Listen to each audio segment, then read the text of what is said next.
Today we have a special guest. ఆయన ఒక retired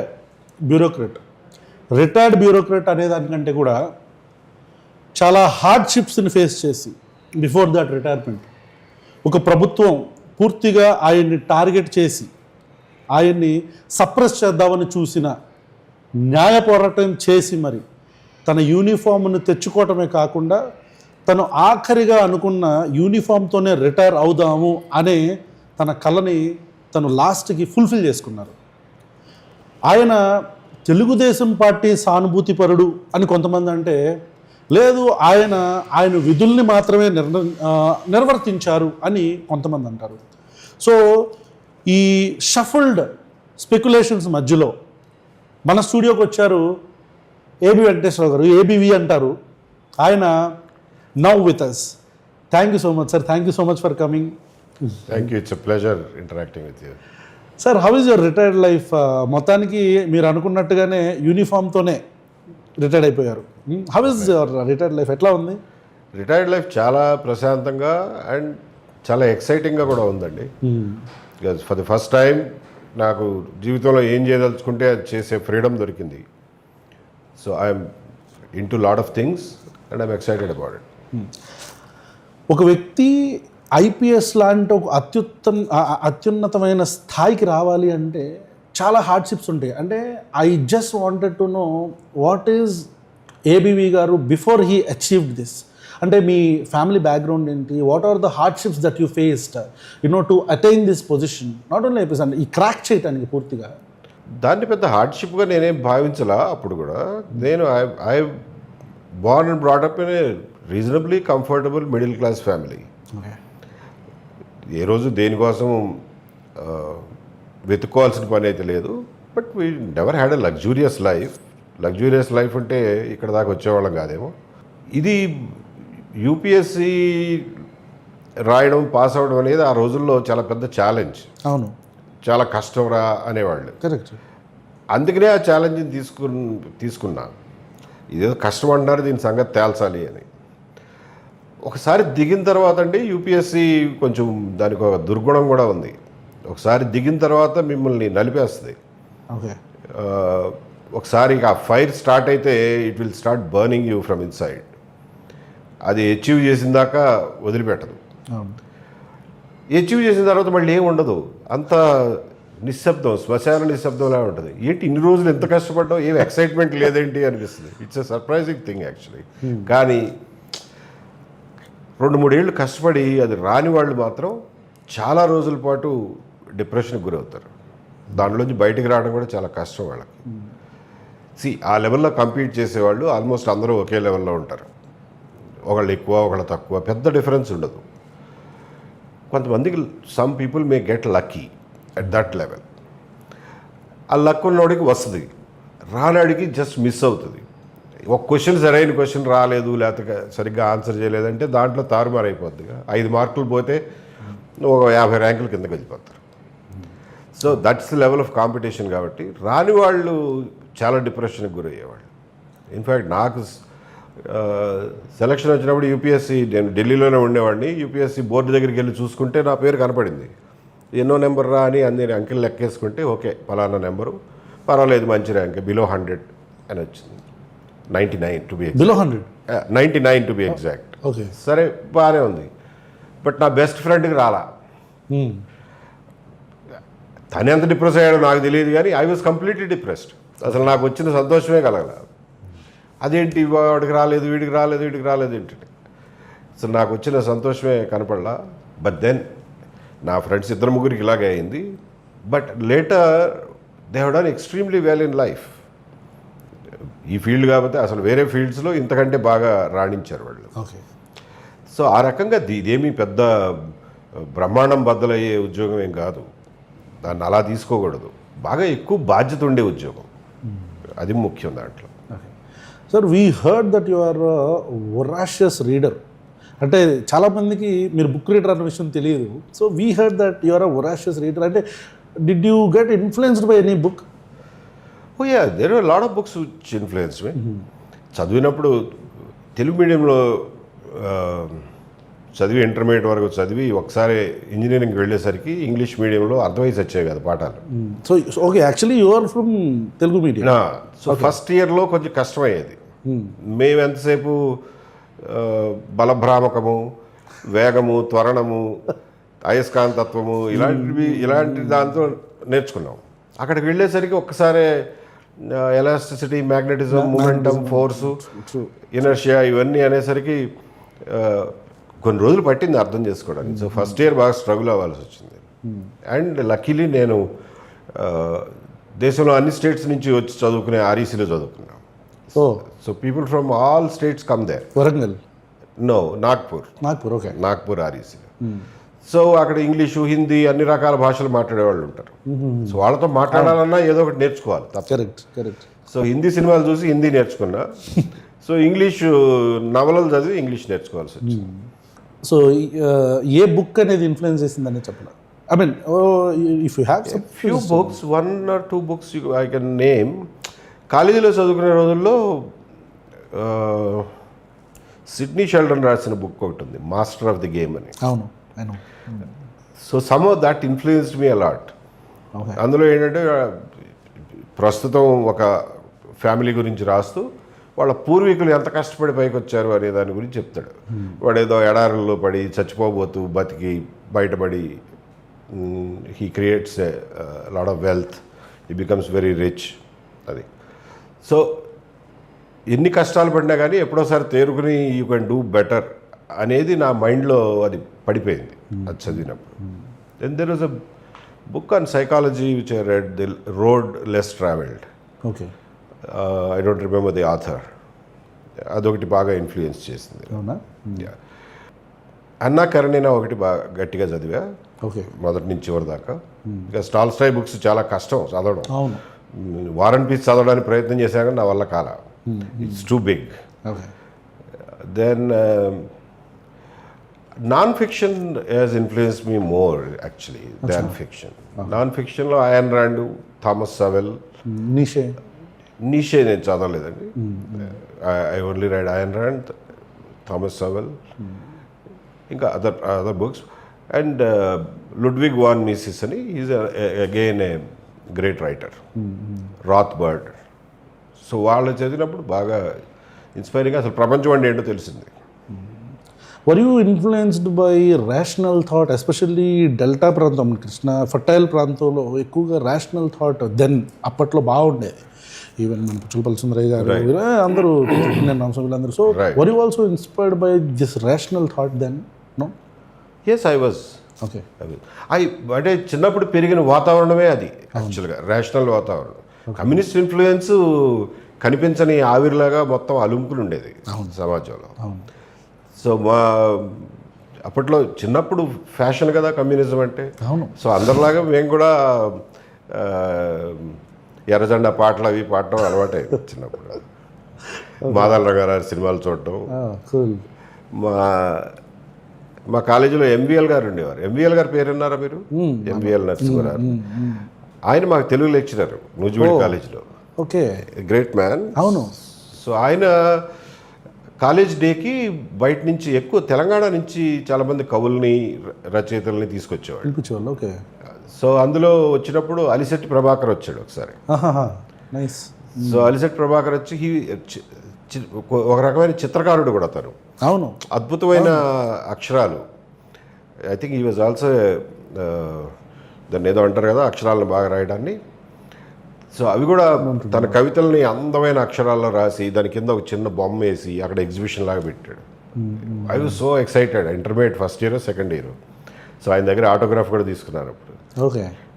so అలా రేషనల్ థాట్కి చిన్నప్పటి నుంచే I was expose to it. So మీరు ఈ ఐపీఎస్ కెరియర్లో ఉన్నప్పుడు మీ కెరియర్ మొత్తంలో what gave you a good satisfaction? What you think like మీరు ఇది నేను అచీవ్ చేశాను చాలు అంటే ఈ ఐపీఎస్ కెరియర్లో ఈ పర్టికులర్ సంవత్సరంలో ఈ ప్రాంతంలో నేను ఇది చేయించాను లేకపోతే చేశాను కాబట్టి ఐఎమ్ వెరీ మచ్ హ్యాపీ, ఇది నా అచీవ్మెంట్ అని మీరు ఏది చెప్పుకుంటారు? చాలా ఉన్నాయండి. And it was never enough. చాలు అని ఎప్పుడూ అనుకోలే అసలు. ఓకే. చాలు అని అనుకునే ఛాన్సే లేదు. Because there is so much more to do. Give us few examples. ఒకటి రెండు చెప్పండి, అంటే విచ్ యూ ఫీల్ అరే ఇది చాలా మంచి పని అప్పట్లో నేను చేసింది, లైక్ ఐ ఫీల్ అచీవ్డ్ అని. కెరీర్లో ప్రొఫెషనల్గా అంటే నేను ఎస్పీగా ఉన్న రోజుల్లో ఈయన ఎర్ర సత్యం గారి మర్డర్ జరిగింది. ఓకే, ఏ జిల్లా? మహబూబ్ నగర్. ఎస్పీ మహబూబ్ నగర్. ఎర్ర సత్యం గారి మర్డర్ అంటే ఆల్మోస్ట్ ఆయనకి ఏ స్థాయిలో పేరుండేదంటే అక్కడ రంగా గారి బెజవాడలో రంగా గారి మర్డర్ తర్వాత జరగాల్సింది గొడవలు జరగాల్సింది. ఓకే, అంత పొటెన్షియల్ ఉంది. సో ఆ రోజున ఏ ఒక్క గొడవ లేకుండా తను ఆపగలిగాం. మర్నాడు కూడా అంత్యక్రియలప్పుడు కూడా ఏ గొడవ లేకుండా ఆపగలిగాం. ముందస్తు చర్యలతో ప్రివెంట్ చేయగలిగారా? పాడన్ ముందస్తు చర్యలతో ప్రివెంట్ చేయగలిగారు? ముందస్తు చర్యలు కాదు, యాక్చువల్గా 4-5 వైపుల నుంచి ఆపరేట్ చేయాల్సి వచ్చింది. ఒకటి, ముందు అసలు ఇన్వెస్టిగేషన్ క్విక్గా చేసి ఎవరు చేశారో ఆచూకీ కనపెట్టగలిగితే సగం ప్రాబ్లం సాల్వ్ అవుతుంది. కరెక్ట్, అవును. సో అలాగే అక్కడ వాళ్ళ బ్రదర్ చంద్రశేఖర్ గారు మినిస్టర్గా ఉండేవాళ్ళు. సార్ మేము వీళ్ళని కనిపెట్టాము, ఎవరు చేశారు అన్నది వాళ్ళని పట్టుకుంటాము, గొడవ చేయొద్దని కుర్రాళ్ళకి చెప్పండి అని అంటే ఆయన కూడా చొరవ తీసుకుని అరే గొడవ చేయమాకండ్రా వాళ్ళు 10 నాళ్ళు చేసుకునేయండి అని చెప్పాను. అట్లాగే ఊళ్ళో ఏం గొడవలు జరగకుండా ముందే మా అంతటా మేమే కర్ఫ్యూ డిక్లేర్ చేసేసి అన్ని షాపులు ముయించేసి రోడ్ల మీద ఎవరు మనుషులు లేకుండా చేశాం. సో ఆ రకంగా మనుషులు గుమి కొట్టడం అన్నీ ఆపటం, ఇలా 4-5 వైపుల నుంచి ఆపరేట్ చేసి దాన్ని ఆపగలిగాం. That was quite early in my career. So I thought it was a good achievement. So అలాంటివి చాలా చేసామనుకోండి. విజయవాడలో తీసుకొచ్చిన పోలీస్ రిఫార్మ్స్ మోస్ట్ సాటిస్ఫైయింగ్. అంటే దట్ నేను ఇక ఆల్మోస్ట్ ఇంకో 5 ఇయర్స్లో 10 ఇయర్స్లో రిటైర్ అవుతాననంగా చేశాను అది. That was the peak of my achievements అనిపించింది నాకు. అవునా? Because we could do a lot of things. మీకు ఏంటంటే 20 ఏళ్లలో చాలా ఎక్స్పీరియన్స్ వస్తుంది, ప్రపంచం కూడా చాలా చూసుంటారు. నేను 2-3 సార్లు ఫారిన్ ట్రైనింగ్లకు వెళ్ళడం, 1 ఇయర్ బోస్నియాలో పనిచేయడం, వివిధ దేశాల్లో పోలీస్ వ్యవస్థలు ఎలా పనిచేస్తాయో కొద్దిగా జ్ఞానం వచ్చింది అప్పుడు. సో వాటిలో ఏది ఇంప్లిమెంట్ చేయగలిగితే మన దగ్గర వాటిని ఇంప్లిమెంట్ చేయాలనే కోరిక ఉండేది. ఆ కోరికలన్నీ నేను విజయవాడ కమిషనర్గా సెకండ్ టైం వెళ్ళినప్పుడు చేయగలిగాం. Okay, that was the best part of my career. Bureaucrats ఇంతకుముందు, అంటే I don't mean to say that ఇప్పుడు ఆనెస్ట్గా లేరని నేను అనను. చాలా వరకు ఆనెస్ట్గా యూనో ఎటువైపు ఇంక్లైన్ అవ్వకుండా, పాలరైజ్ అవ్వకుండా ఉండే బ్యూరోక్రాట్స్, ఇంటిగ్రిటీతో పనిచేసే బ్యూరోక్రాట్స్ ఇప్పుడు they have become a stooges of political parties అయితే ఆర్ గవర్నెన్స్. దీని మీద మీ అభిప్రాయం ఏంటి? ఎందుకు ఇలా జరిగిందంటారు? ఎందుకు ఇలా అవుతున్నారంటారు? ఫేవరెటిజం అనేది మొదటి నుంచి ఉండేది. నేను ఉద్యోగంలో జాయిన్ అయినప్పటి నుంచి ఉండేది, కానీ చాలా చిన్న స్థాయిలో కనపడేది. కరప్షన్ కూడా అంటారా, చిన్న స్థాయిలో ఉండేది, లేకుండా ఎప్పుడూ లేదు. కాకపోతే ఇప్పుడు డబ్బు పరిమాణం పెరగడం వల్ల, ఈ 91 రిఫార్మ్స్ తర్వాత డబ్బు పరిమాణం పెరగడం వల్ల అవినీతి స్థాయి కూడా పెరిగింది. అండ్ రాజకీయాలు చాలా వరకు మారినాయి కదా. సో ఈ డబ్బు ఇన్ఫ్లుయెన్స్ వల్ల కానివ్వండి, దేనివల్ల అయితే కానివ్వండి, రాజకీయాల క్యారెక్టర్ కూడా మారింది. దీనికి ఇలా మారటానికి ఎవరు అంటే రాజకీయాల క్యారెక్టర్ కాదు, బ్యూరోక్రాట్స్ ఇట్లా ఇదవటానికి రాజకీయ నాయకులు కారణం అంటారు, లేకపోతే బ్యూరోక్రాట్స్ దెమ్సెల్ఫ్ అంటారు?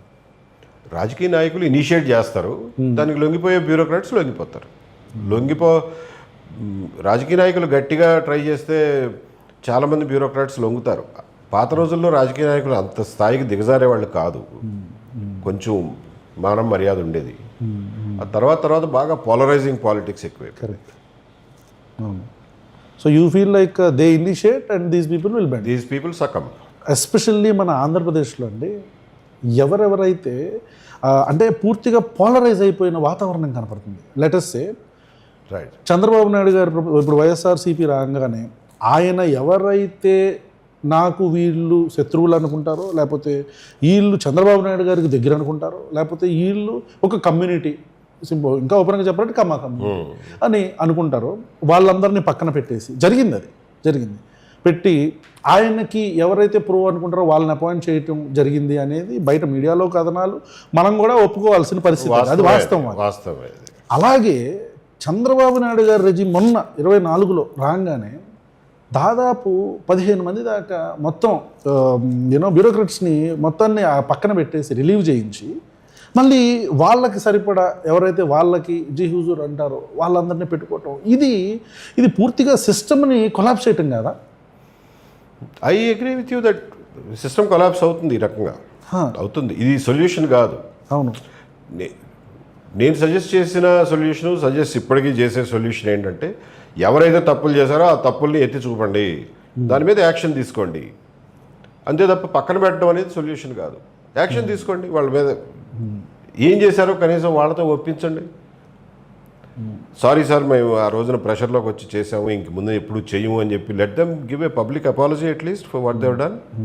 అది కూడా చేయకుండా పక్కన పెట్టేస్తే ఏంటంటే వాళ్ళలో ఇంకా ప్రతీకారే రగిలించడం తప్ప దానివల్ల వచ్చేది ఏం లేదు. ఎగ్జాక్ట్లీ. దీనివల్ల బ్యూరోక్రాట్స్ని టార్గెట్ చేయటం వీళ్ళ వంతు అవుతుంది. అయితే ప్రజలకేమో వీళ్ళ మీద నమ్మకం, ఎందుకంటే ప్రజలు కూడా పోలరైజ్ అయిపోయారు ఆబ్వియస్లీ.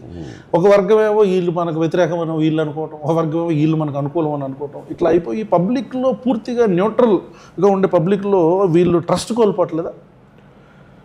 కొత్తగా ట్రస్ట్ కోల్పోయేదే ఉందండి. బ్యూరోక్రసీకి ఎప్పుడు వచ్చింది కాబట్టి ట్రస్ట్ పబ్లిక్లో పెద్దగా ఏమీ లేదు. పబ్లిక్ ఏమి ట్రస్ట్ చేయరు బ్యూరోక్రసీని. అంటే ఒకానొక టైంలో సురేంద్రబాబు గారు ట్రాన్స్ఫర్ అయ్యే టైంలో కూడా ఆయన ట్రాన్స్ఫర్ చేస్తుంటే బెజవాడలో నేను చిన్నప్పుడు సీన్ ర్యాలీలు తీశారు. ఇట్లా చాలా స్టార్ట్లు జరిగినాయి. కొంతమంది ఐపీఎస్లు మూవ్ చేసినప్పుడు, పోలీస్ ఆఫీసర్, కలెక్టర్లు మూవ్ చేసినప్పుడు జరిగినాయి. So public has the trust if we're creating. Exceptions apart, జనరల్గా ట్రస్ట్ ఎప్పుడో లేదు అని అంటున్నాం.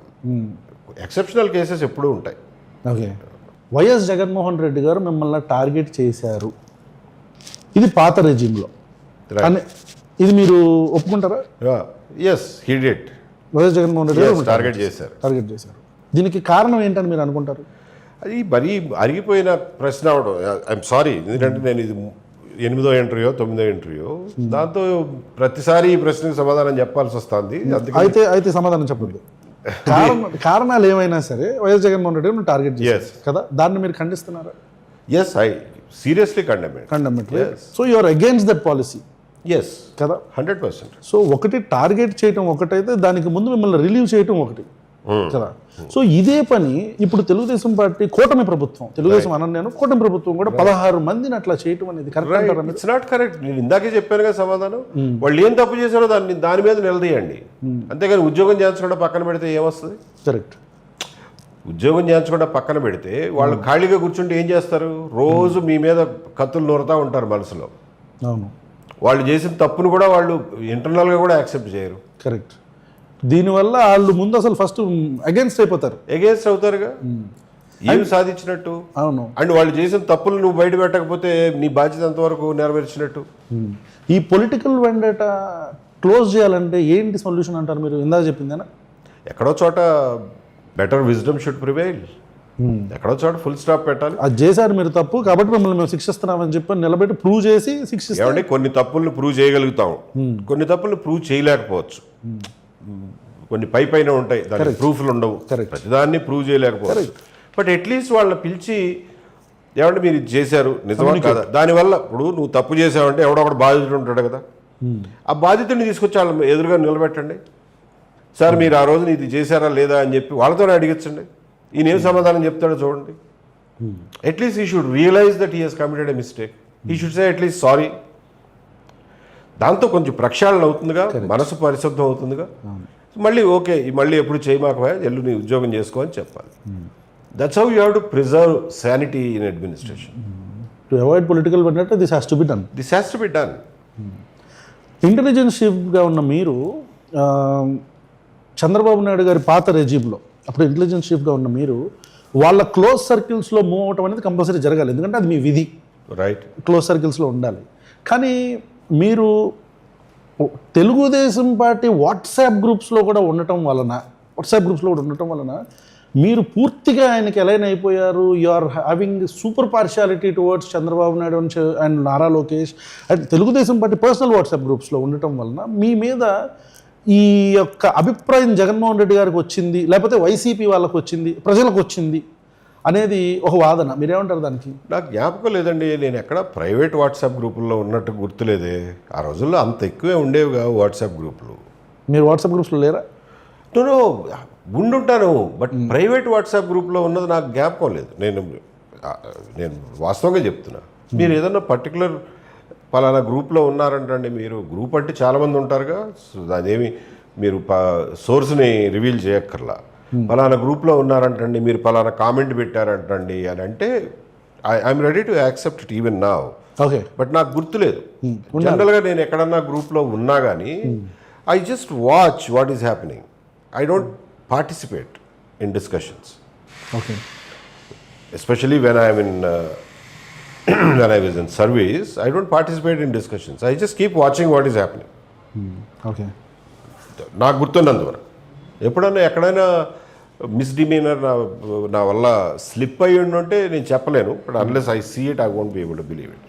బట్ మీరు అంటున్నారు కాబట్టి అవును, మీరు ఉన్నారు, పార్టిసిపేట్ చేశారు, నేను అది మీకు I will take it with pinch of salt. Fine, okay, I will skip to the next question. ఇకపోతే మీరు ఇంటెలిజెన్స్ చీఫ్గా ఉన్నారు, you did a wonderful job. కాకపోతే మీరు ఇంటెలిజెన్స్ చీఫ్గా ఫెయిల్ అయ్యారు అని ఒక టీడీపీకి సంబంధించిన ఒక పెద్ద నాయకుడు నాతో చెప్పాడు. మీతో ఇంటర్వ్యూ చేస్తున్నాను అన్నప్పుడు, ఏబీవీ గారు ఇంటెలిజెన్స్ చీఫ్గా ఫెయిల్ అయ్యారు, కారణం ఆయన జగన్మోహన్ రెడ్డి గారి పాదయాత్ర ప్రజలలోకి బాగా వెళ్ళిందని చెప్పడంలో కావచ్చు, మాకు ఇన్ఫామ్ చేయటంలో కావచ్చు, బాబు గారికి ఇన్ఫామ్ చేయటంలో కావచ్చు, ఆయన ఫెయిల్ అయ్యారు. అందుకే మేము అంచనా వేసుకోలేకపోయాం. 24 దాకా రెండో టర్మ్కి కూడా మేము ప్రిపేర్ అయిపోయాము, కానీ that was the sudden surprise for us అని ఆయన చెప్తే, నేను అడిగిన క్వశ్చన్ ఆయన్ని, మీరు ఎలా చెప్తారు, చెప్పారో చెప్పలేదో, that will be between two people. Babu గారికి ఏబీవీకి జరిగిన సంభాషణ మీ దాకా రాకపోయి ఉండొచ్చు, ఒకవేళ చెప్పినా పట్టించుకోకపోతే దట్స్ అ డిఫరెంట్ స్టోరీ అని చెప్పని నేను ఆన్సర్ ఇచ్చాను. బికాజ్ స్పెక్యులేట్ చేయకూడదు కదా అని అన్నాను నేను ఆయనతో. But I'm putting this question in front of you. మీరు నిజంగా చంద్రబాబు నాయుడు గారికి 2019లో యావండి మన ప్రభుత్వానికి ఇట్లా ఉంది, జగన్మోహన్ రెడ్డి పాదయాత్ర ఇట్లా వెళ్తుంది బాగా ప్రజల్లో, కానీ చెప్పగలిగారా, చెప్పారా, చెప్తే ఆయన పట్టించుకోలేదా? నేను అంతకుముందు కూడా అన్నా, ఐ స్టాండ్ బై దట్.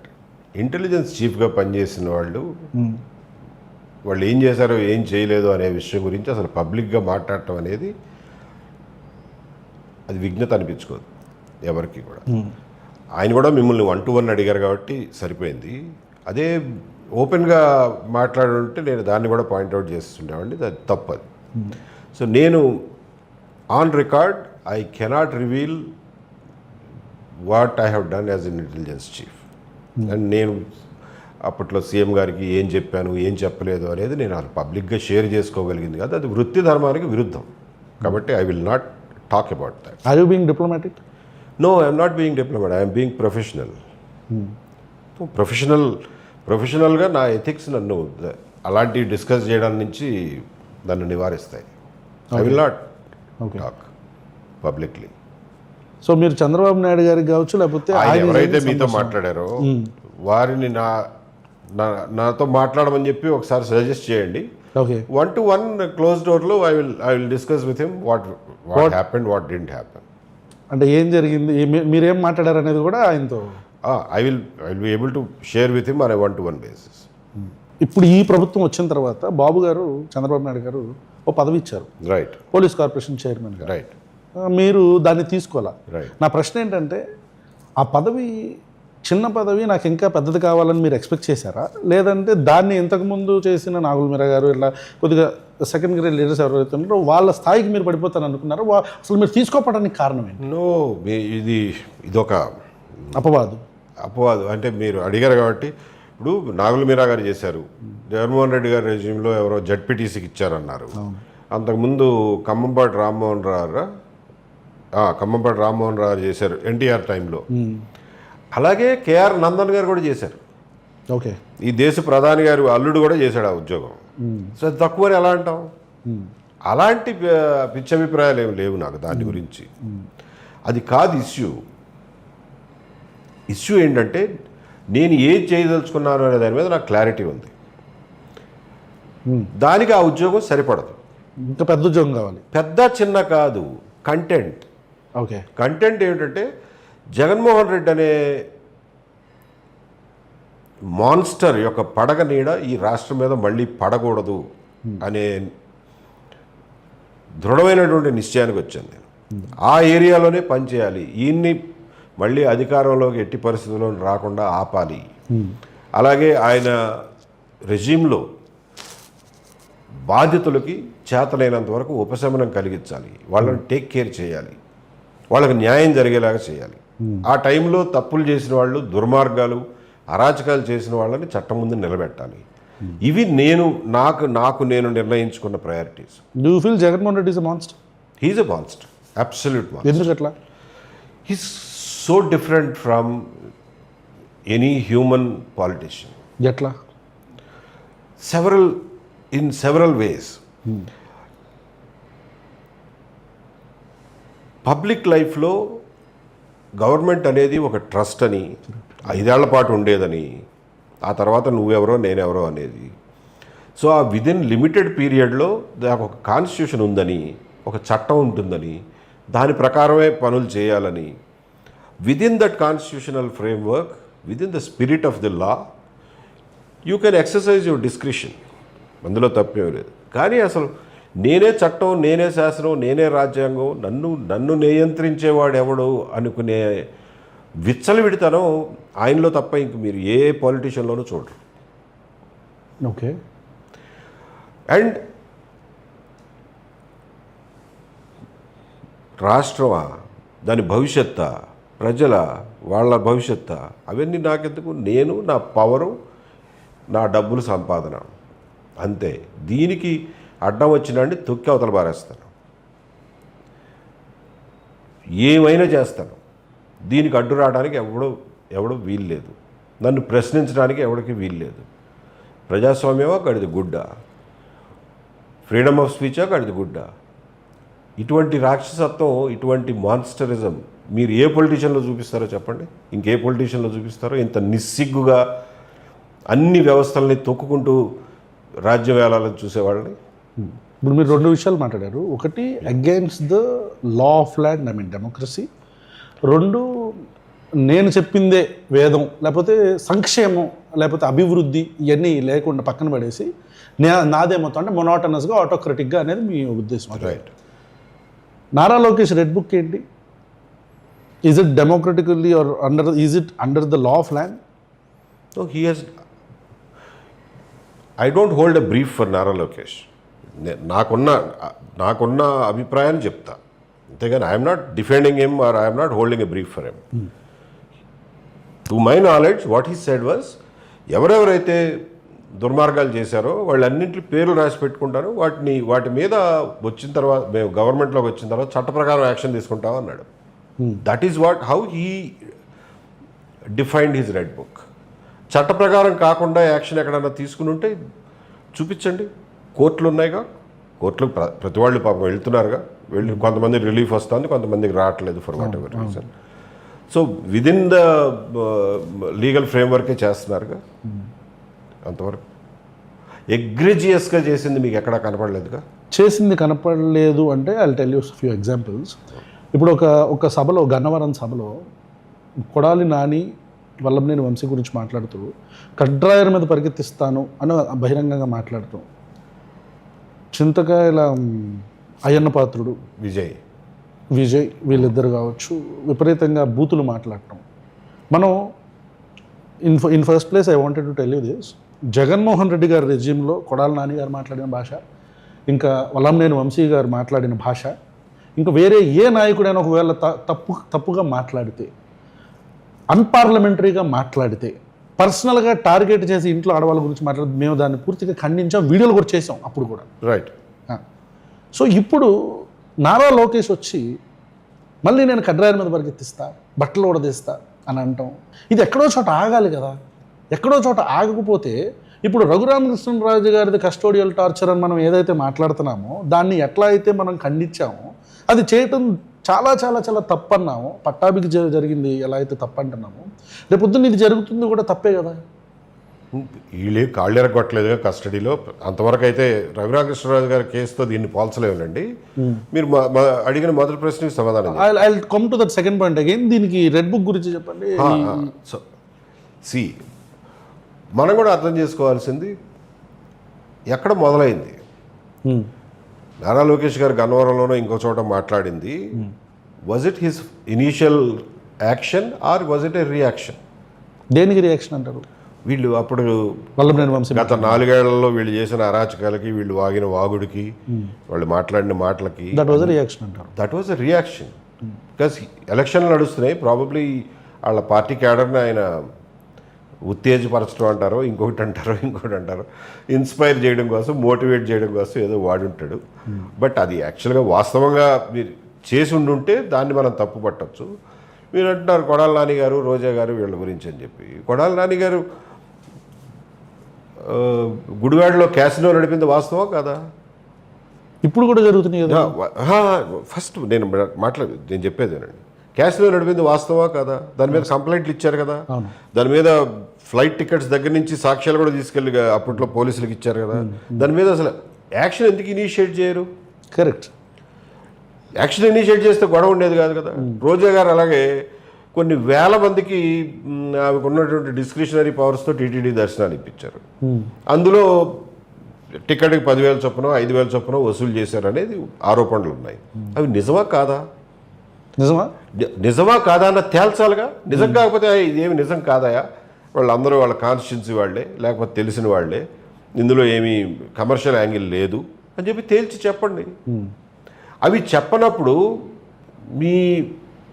మీరు అప్పట్లో మాట్లాడిన మాటలు, మీరు చేస్తామన్న వాటికి అవి అసంపూర్తిగా మిగిలిపోయినట్లుగా ఇప్పుడు ఆ పనులన్నీ చెయ్యాలిగా. అవి చేసినప్పుడు ఎవరికి ఏ అనుమానాలు ఉండవు. Okay, law has taken it's course అని సాటిస్ఫై అవుతారు. ఇప్పుడు అది తప్పు అంటున్నాం, కరెక్టే. మీరు చెప్పింది 100% రైట్. నిజంగా క్యాసినో అక్కడ జరిగిన దాని మీద జరిగిందా జరగలేదని ముందు ప్రభుత్వం విచారణ చేయాలి. చేసిన తర్వాత తప్పు జరిగితే వాళ్ళని అరెస్ట్ చేయాలి, లేకపోతే క్లీన్ చిట్తో బయటకు వస్తారు. This is what should happen. Correct. అది అప్పుడు జరగల. దాన్ని ఖచ్చితంగా నేను కూడా ఖండిస్తాను. నేను వీడియోస్ కూడా చేశాను వాటి మీద. రైట్. ఇప్పుడు కూడా అదే జరుగుతుంది కదా అంటాను నేను. ఎగ్జాంపుల్, ఇప్పుడు సోషల్ మీడియాలో వీళ్ళందరూ బూతులు తిట్టుకుంటారు. ఇది చాలా పరిపాటి అయిపోయింది సోషల్ మీడియాలో. అమ్మల్ని, అక్కల్ని, ఆ స్త్రీల యొక్క బాడీ పార్ట్స్ గురించి మాట్లాడుకుంటాం, చాలా పరిపాటి అయిపోయింది. సోషల్ మీడియా మీకు తెలుసు, నాకు తెలుసు. Correct. It is a new animal అండి. అవును, అనానిమిటీ వల్ల దాని గురించి దాంట్లో బాధ్యతగా మెలగాలన్న విషయం కూడా ఎవరికి తెలియదు. అవును, ఆ ఎనానిమిటీ వల్ల ఇష్టం వచ్చినట్టు బిహేవ్ చేస్తున్నారు. అవును. వైఎస్ఆర్సీపీకి సంబంధించిన వర్ర రవీంద్రారెడ్డి అనే వ్యక్తి కావచ్చు, ఆయన ప్రొఫైల్ చూస్తేనే చాలా వల్గర్గా ఉంటుంది. అతని మీద మేము అప్పట్లో వీడియోస్ చేసాం. ఏంటి భాష అని, బోరుగడ్డ అనిల్ మీద. రైట్. వీళ్ళ మీద చాలా, నేను బోరుగడ్డ అనిల్ అరెస్ట్ ఎందుకు చేయట్లేదు మీరు అని చెప్పని జగన్మోహన్ రెడ్డి గారిని ప్రశ్నిస్తూ వీడియోస్ చేశాను. అయితే వాళ్ళని అరెస్ట్, ఈ రెజ్యూమ్ రాగానే టప్మని లిఫ్ట్ చేశారు. మంచిదే, అలాంటి వాళ్ళని లిఫ్ట్ చేయాలి, వాళ్ళకి బుద్ధి చెప్పాలి ఖచ్చితంగా. ఎందుకంటే ఆ నోరు, ఆ భాష వాళ్ళు అక్కడతో ఆగరు. భాషే కదండి, అతను ఒక కిరాయి క్రిమినల్ వైసీపీకి. ఇప్పుడు నా పాయింట్ ఏంటంటే, అందరూ క్రిమినల్స్ సోషల్ మీడియాలో హూలిగన్స్ వీళ్ళందరూ వైసీపీలో ఉన్నారు, తెలుగుదేశం పార్టీలో లేరా? వాళ్ళ మీద ఇస్తున్న కంప్లైంట్ల గురించి ఇప్పుడు మీరు ఇందాకన్న మాట నేను యాడ్ చేస్తాను. I'm not differing with your point. I'm agreeing. ఎందుకంటే మీరు చెప్పిన పాయింట్ కరెక్ట్. తప్పు జరిగింది అన్నప్పుడు మీరు ముందు ఎంక్వైరీ చేయాలి కదా అనేది. మరి ఇప్పుడు ఎందుకు వేయట్లేదు ఎంక్వైరీ? మీరు దాన్ని ఖండిస్తున్నారా? దీన్ని కూడా దేన్ని? ఇప్పుడు తెలుగుదేశం పార్టీ కూటమి ప్రభుత్వం, జనసేన కూటమి ప్రభుత్వంలో నేను I'm one of the victim. విచ్చలవిడిగా వాగే వాళ్ళ మీద ఈ మధ్యన కిరణ్ అనే అతని మీద యాక్షన్ తీసుకున్నారనుకోండి, అంతకు మించి ఎవరి మీద తీసుకోలే. పార్టీల మీద చేసే వాళ్ళ మీద తీసుకున్నారేమో కానీ మీలాంటి వాళ్ళ మీద చేసే వల్గర్ కామెంట్స్ కూడా యాక్షన్ తీసుకోవాలి. యాక్చువల్గా ఎంతసేపు అనేది నేను మీ మీడియా సాక్షిగా చెప్తున్నా, ఈ ఎనానిమిటీ ఏదైతే ఉందనుకుంటున్నారో వీళ్ళు, అది ఏమీ లేదు. యాక్చువల్లీ లేదు. అవును, అరగంటలో కనుక్కోవచ్చు ఎవరు వాడు, వాళ్ళ ఐడెంటిటీ అరగంటలో కనుక్కోవచ్చు. దానికి ఏమి సీక్రెట్ అధికారాలు కూడా అక్కర్లా. There are open sources intelligence tools ఉన్నాయి. ఆ ఎక్విప్మెంట్ అంతా, టెక్నాలజీ అంతా గవర్నమెంట్ దగ్గర ఉంది. అదేం కష్టం కాదు. వాడు అవన్నిటి మీద కూడా యాక్షన్ తీసుకోవాలి. యాక్చువల్లీ తీసుకోవాలి. Or there should be a single window, easy access to redressal. ఇప్పుడు మీ మీద ఏదైనా కామెంట్ చేశాడు, మీరు you should be able to tag that comment and complaint to somebody. ఏమండి ఇది మరీ అసహ్యంగా ఉంది, వీళ్ళ మీద యాక్షన్ తీసుకుని పెడితే కేసు పెట్టండి, లేదా కనీసం మందలించండి. కరెక్ట్. ఆర్ అట్లీస్ట్ ఒక సస్పెక్ట్ షీట్ అన్న ఓపెన్ చేయండి. 4-5 సస్పెక్ట్ షీట్లు అయిన తర్వాత వాళ్ళని పిలిచి, అసలు ఎందుకండి వాళ్ళ పేరెంట్స్ని పిలిచి, అరే బాబు మీ అబ్బాయి ఇవన్నీ రాశాడు, మీరు సమర్థిస్తున్నారా అంటే ఏ పేరెంట్ సమర్థిస్తారండి? వాళ్ళ వైఫ్ని పిలిచి అడగండి, వాళ్ళ పిల్లల్ని పిలిచి అడగండి, వాళ్ళే గడ్డి పెడతారు వాళ్ళకి. అవును. మనం ప్రతి వాడి మీద కేసు కూడా పెట్టక్కర్లా, అవును అవును సోషల్ ప్రెషర్ కూడా సరిపోతుంది. ఆ ఎనానిమిటీ అనే ముసుగు తీసేయాలి అంతే. కరెక్ట్.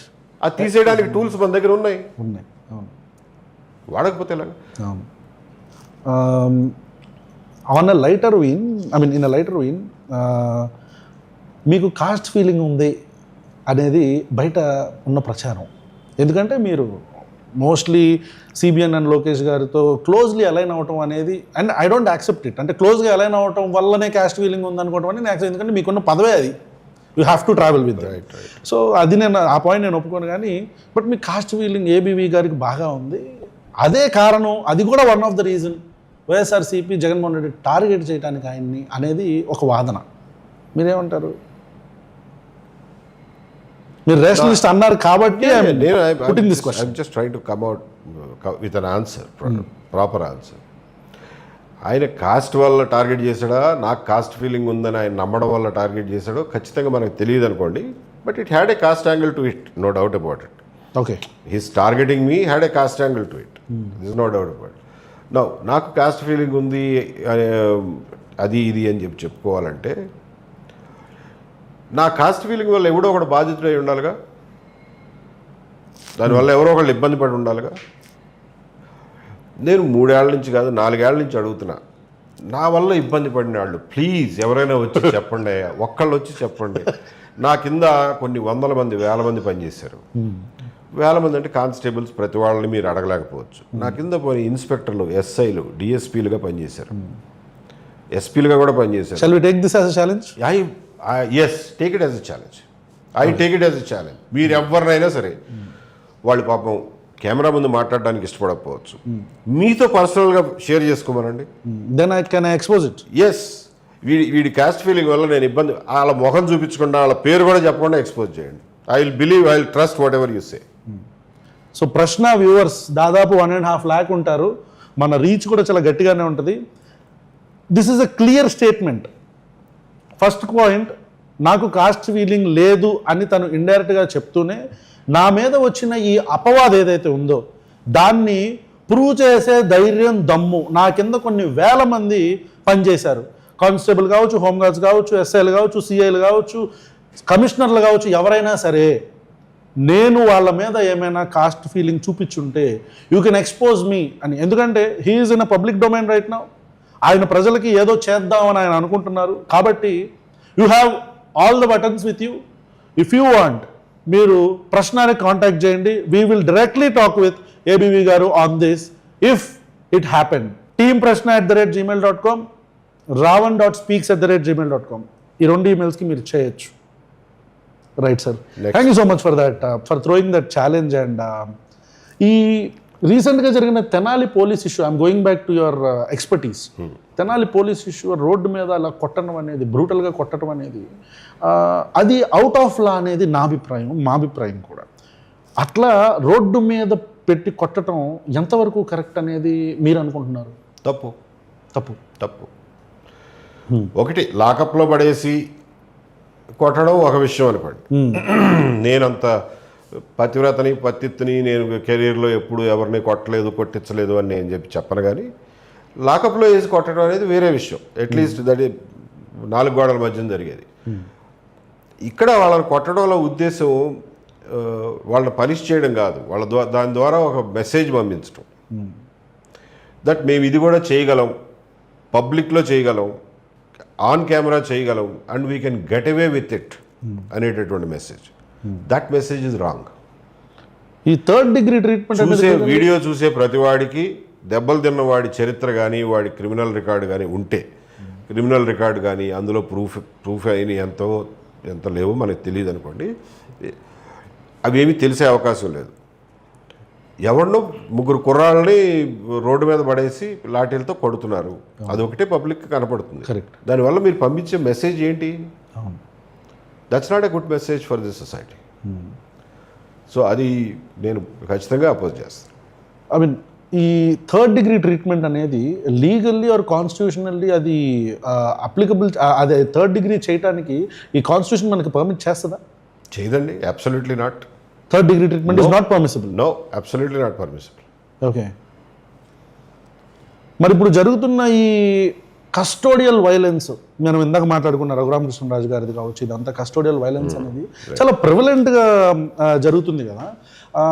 పోలీస్ దానికి అకౌంటబుల్ కదా, రైట్. కానీ వాళ్ళు చాలా వరకు దీని నుంచి బయటకు వెళ్ళిపోతున్నారు because of political pressures, whatever it is. What you say, ఈ కస్టోడియల్ వైలెన్స్ని పొలిటీషియన్స్ పుష్ చేస్తున్నారు అనుకుంటున్నారా మీరు, లేకపోతే పోలీసు వాళ్ళ పొలిటికల్ వెండటాలో భాగంగా వాళ్ళు చేస్తున్నారు అనుకుంటున్నారా, లేదా ఇప్పుడు తెనాలిలో వచ్చేసి ఆ ఎస్ఐదో సిఐదో పర్సనల్ గ్రడ్జ్ ఉంది ఆ ఏరియాలో, అందుకే వాళ్ళు గత కొన్ని నెలలుగా ఇట్లా చేస్తున్నారు అనేది example. I'm telling Tenali as an example.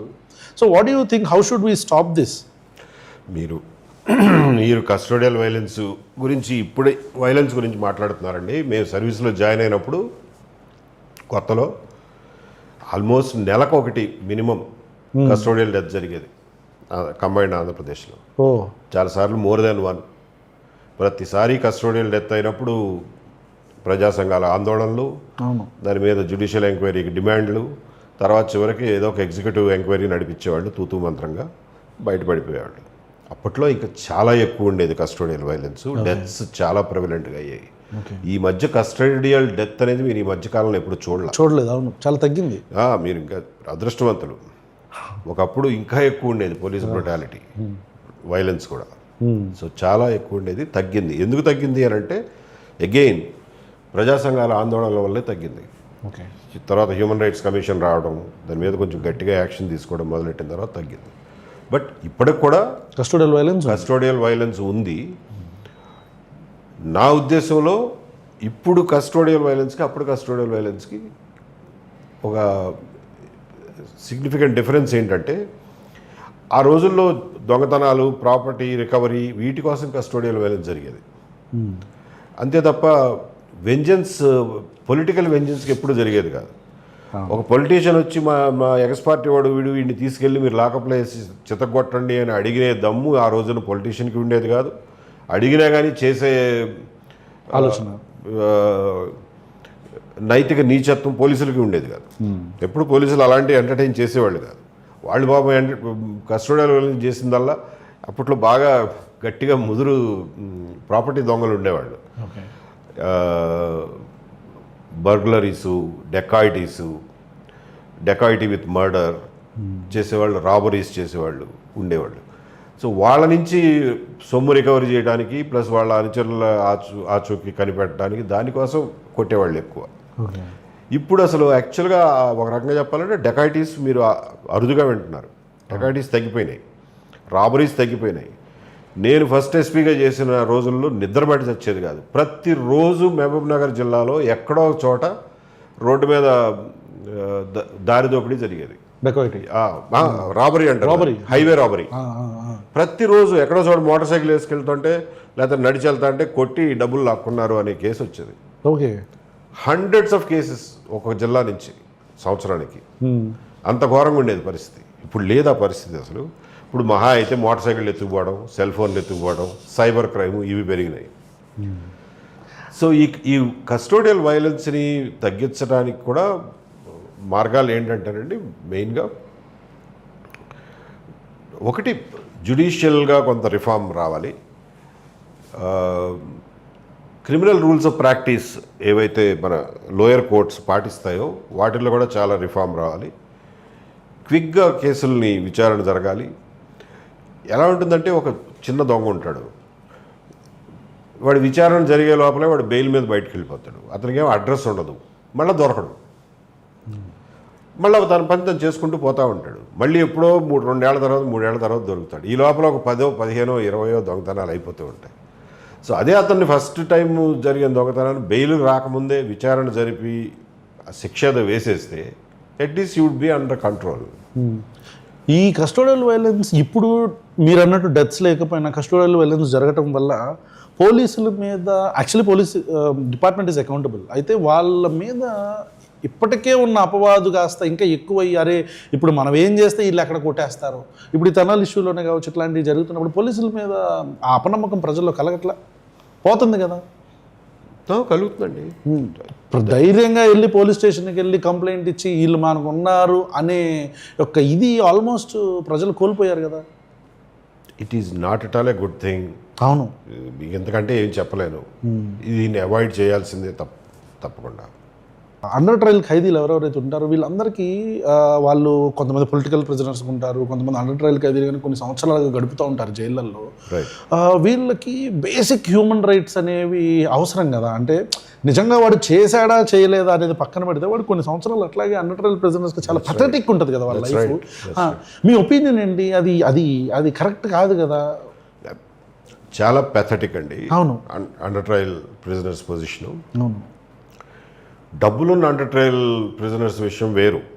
వాళ్ళు ఏదో మొత్తానికి అక్కడ ఉన్నారు, కాస్త లంచం ఇచ్చో ఇంకోటి ఇచ్చో వాడికి కావాల్సిన తెప్పించుకుంటారు, సెల్ ఫోన్ తెప్పించుకుంటాడు, పలావ్ తెప్పించుకుంటాడు, అన్నీ చేస్తాడు. అసలు ఈ పేద వర్గాల నుంచి వచ్చే అండర్ ట్రయల్ ప్రిజనర్స్ ఉంటారు, వాళ్ళ పరిస్థితి మరీ ఘోరం. వాళ్ళని పట్టించుకునేవాడు ఉండడు. ఎవరికి పట్టింది అసలు వాళ్ళ గురించి? వాళ్ళ కుటుంబ సభ్యులకి వాళ్ళకి సాయం చేసే స్తోమత ఉండదు. నెలల తరబడి, సంవత్సరాల తరబడి అండర్ ట్రయల్గా ఉంటారు. అవును, ప్రతి 100 మందిలో 75 మంది, ఇప్పుడు యాక్చువల్ డేటా 75.8% ప్రిజనర్స్ అందరూ కూడా అండర్ ట్రయల్ ప్రిజనర్సే, వాళ్ళు ఎక్విటెడ్ కాదు. No, you're wrong. అవును, 75 కాదు, అది almost 87%. Oh okay, maybe research shows 87% of all the prisoners in the country are only under trial prisoners. Convict prisoners చాలా తక్కువ మంది. ఓకే, దీని గురించి సుప్రీంకోర్టు అప్పుడప్పుడు మాట్లాడుతుంటుంది, కానీ nothing gets done in practice. అవును, కింద కోర్టులు, మ్యాజిస్ట్రేట్ కోర్టులు, జిల్లా కోర్టులు బెయిల్ ఇవ్వడంలో చాలా సంశయిస్తున్నాయి ఈ మధ్య. అది కరెక్ట్ కాదు. కృష్ణ అయ్యర్ ఉన్న టైంలో bail is the rule, jail is an exception అనేవాడు. బట్ అది రివర్స్ అయిపోయింది ఇప్పుడు. Jail is rule, bail is an exception. Bail is an exception లాగా తయారైంది. I personally feel that it should not be that way కదా. ఇది system failure కదా, system failure ఇది. అండ్ మోర్ ఓవర్ ఈ ప్రిజనర్స్ అందరికీ కూడా బేసిక్ హైజీన్, ఎమ్యూనిటీస్ కూడా ఉండవంట కదా. అదే అండ్ మీకున్న ఎక్స్పీరియన్స్. ఉండవు. ఇదే మనకి కొంచెం ఆర్థిక పరిస్థితి మెరుగైన కొద్దిగా బెటర్ అవుతుంది, కానీ అంటే ఎమర్జెన్సీ టైంలో పెద్ద పెద్ద లీడర్లు అనుభవించిన బాధలతో పోలిస్తే ఇప్పుడు అండర్ ట్రయల్ ప్రిజనర్స్ అనుభవించే బాధలు తక్కువే. ఆ రోజుల్లో ఏంటండి, జార్జ్ ఫెర్నాండెస్ గారిని, బర్నాలా గారిని, వీళ్ళందరినీ కూడా చాలా హీనమైన పరిస్థితుల్లో ఉంచేవాళ్ళు. అప్పుడు జైళ్ళు ఇంకా దుర్భరంగా ఉండేవి. ఇప్పుడు కొంచెం ఇంప్రూవ్ అయింది, కానీ but still it's not good enough. అసలు వాళ్ళని ఉంచుకోవడం ఎందుకు? మీరు అన్ని రోజులు అండర్ ట్రయల్గా ఎందుకు ఉంచుకోవాలి? కరెక్ట్. మీరు అండర్ ట్రయల్ అంటే ఆంధ్రప్రదేశ్లో ఈ సత్యంబాబు దాయిషామీరా కేసులో అతను దాదాపు అన్ని సంవత్సరాలు, ఒక 15 years 20 years దాదాపు అలా బతికి జైల్లో, అది ఖచ్చితంగా సిస్టమ్ ఫెయిల్యూరే కదా సార్ అది? అంటే హీ వాజ్ కన్విక్టెడ్గా, కన్విక్షన్ని ఓవర్ టర్న్ చేసింది హైకోర్టు. అవును, నాగార్జున రెడ్డి గారు ఎవరో జస్టిస్. అవును, సో దాన్ని కన్విక్షన్ని ఓవర్ టర్న్ చేశారు తప్ప otherwise he was originally convicted by district court. ఇది అవుట్ ఆఫ్ మన కాంటెక్స్ట్ అయినా సరే, యానిమల్ ఇన్స్టింక్ట్ అనేది ఇప్పటి యూత్లో చాలా ఎక్కువగా ప్రివైల్ అవుతుంది.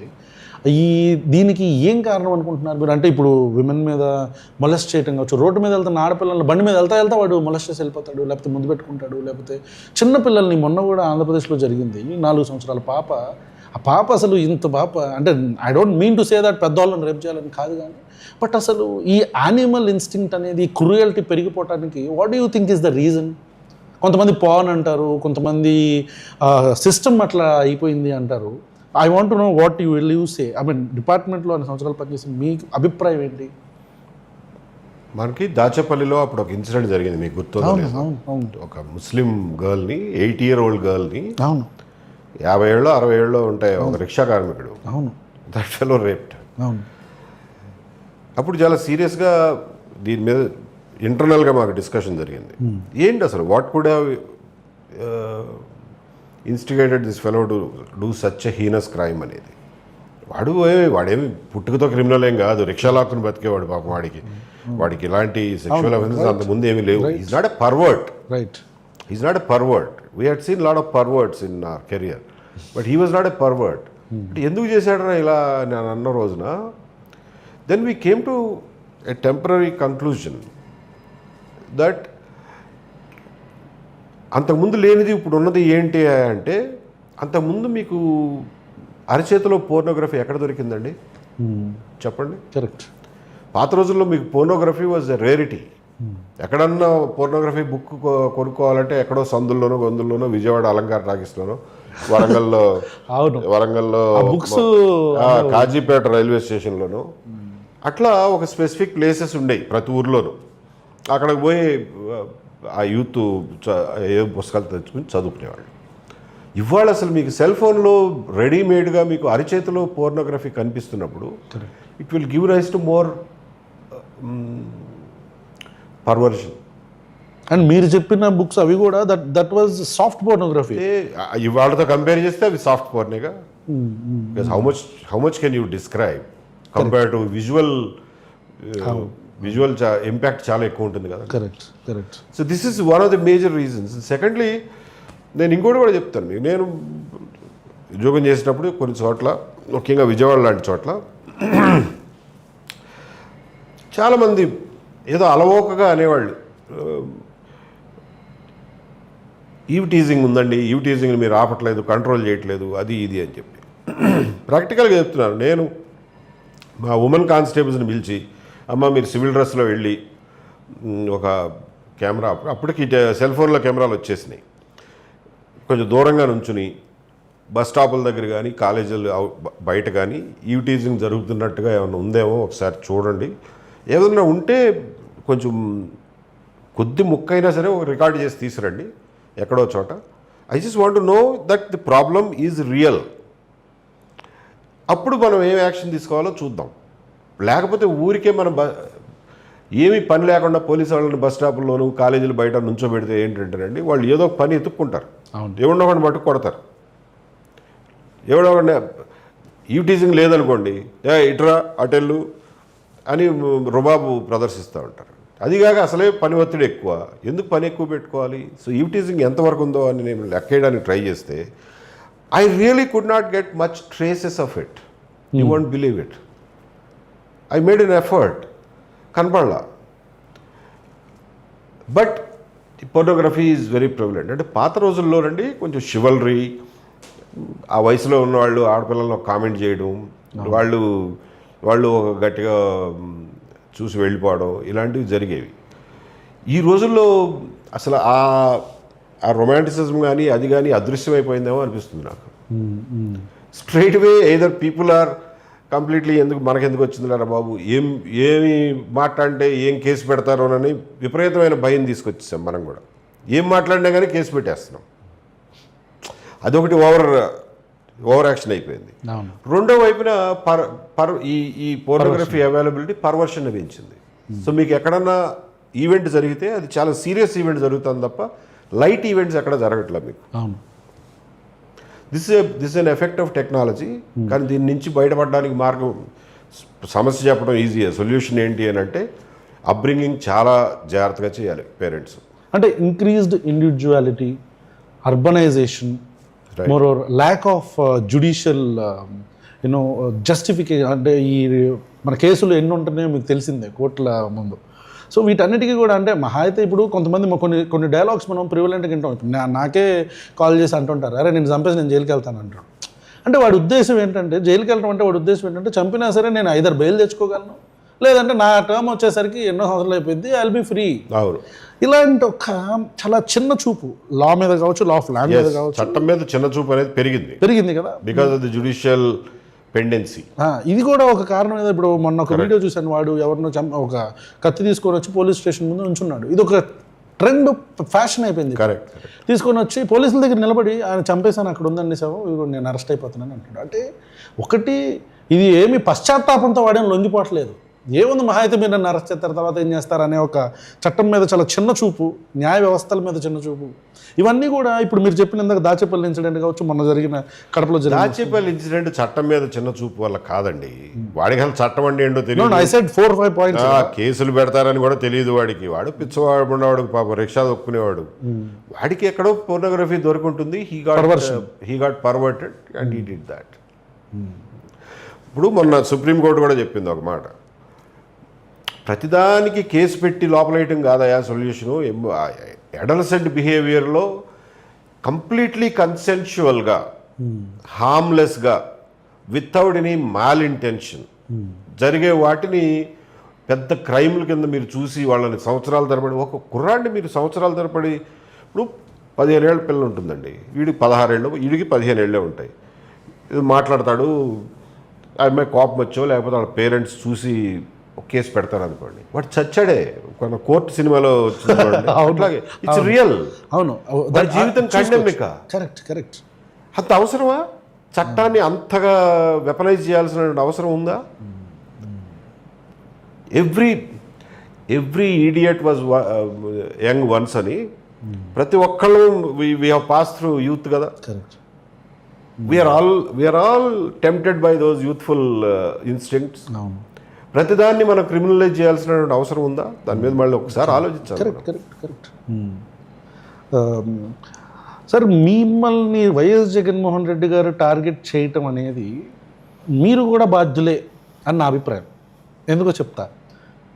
You should be as a bureaucrat, you should B apolitical కదా.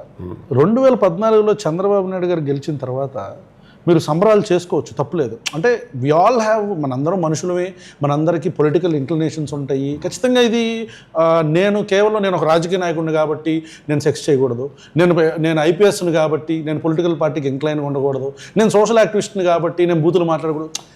మనందరికీ పర్సనల్గా కొన్ని ఇంక్లినేషన్స్ ఉంటాయి.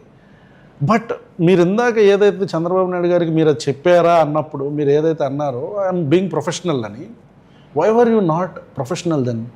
మీరు చేసుకున్న సెలబ్రేషన్ బయటికి మాధ్యమాల్లోకి రాలా. మరి మీరు సెలబ్రేట్ చేసుకున్నది బయటకు ఎలా వచ్చింది? ఎక్కడ నేను సెలబ్రేట్ చేసుకుంది? మా ఇంట్లోనండి. మా ఇంట్లో నేను సెలబ్రేట్ చేసుకోవడం తప్పే. ఎక్కడ చేసుకోమంటారు? అడవిలోకి వెళ్ళి చేసుకోమంటారా? It was not a public place. అంటే అది చాలా పర్సనల్ గా మీరు చేసుకొని ఉంటే a few of our friends gathered together and we had a dinner and a drink. That's always the celebration, nothing more. దాన్ని తీసుకెళ్లి జగన్మోహన్ రెడ్డి గారికి ఆ క్లోజ్ సర్కిల్లో వాళ్ళు చెప్పకపోతే బయటకు వచ్చేది కాదుగా. వాళ్ళు గొప్పగా చెప్పుకుని ఉంటుంటారు. కావాలని ఇంటెన్షనల్గా చెప్పుండకపోవచ్చు. నాతో ఉన్న ఫ్రెండ్స్ బయట చెప్పుకుంటారు, రాత్రి బాగా పార్టీ చేసుకున్నావా అని చెప్పి. అందులో ఏం తప్పు ఉంది? నాకు అర్థం కాదు. తప్పులేదు. మా ఇంట్లో నేను పార్టీ చేసుకుంటే కూడా తప్పేనా? అసలు తప్పులేదు, కానీ that should not have came out కదా.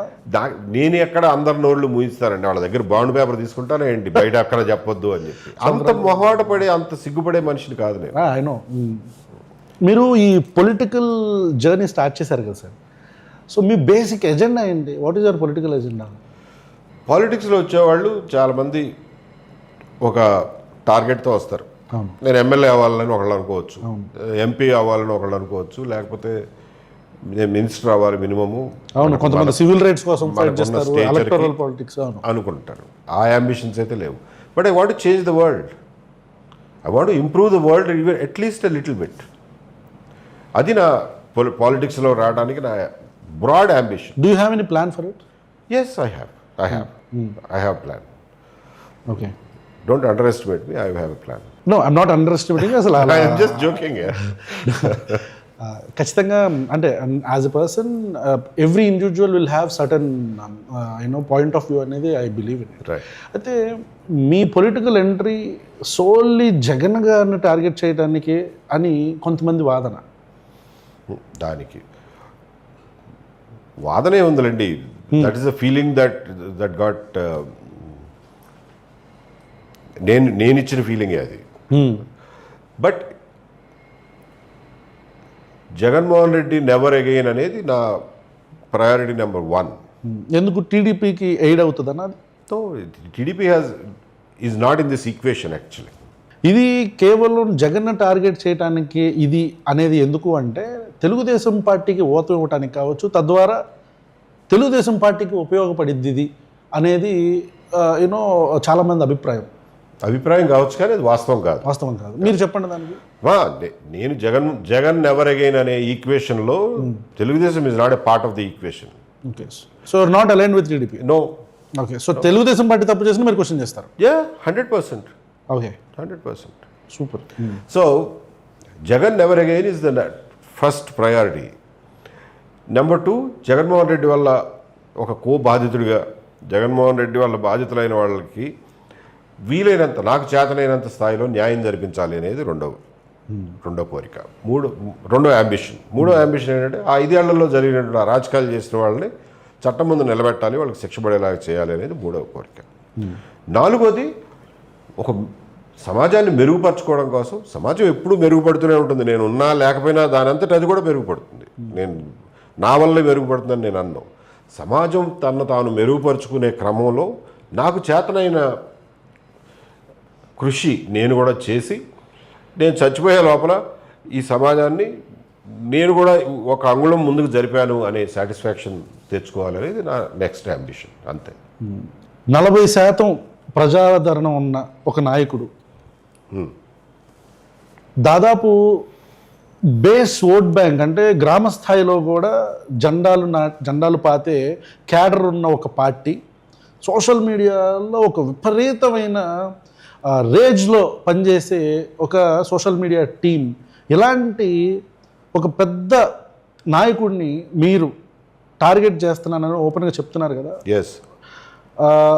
How do you think you will succeed? I'm not objecting your view point, ఎందుకంటే ఎంత పెద్దోడైనా సరే మనం నిలబడి మాట్లాడటానికి ఎప్పుడు జంకకూడదు, అది నేను కూడా సపోర్ట్ చేస్తాను.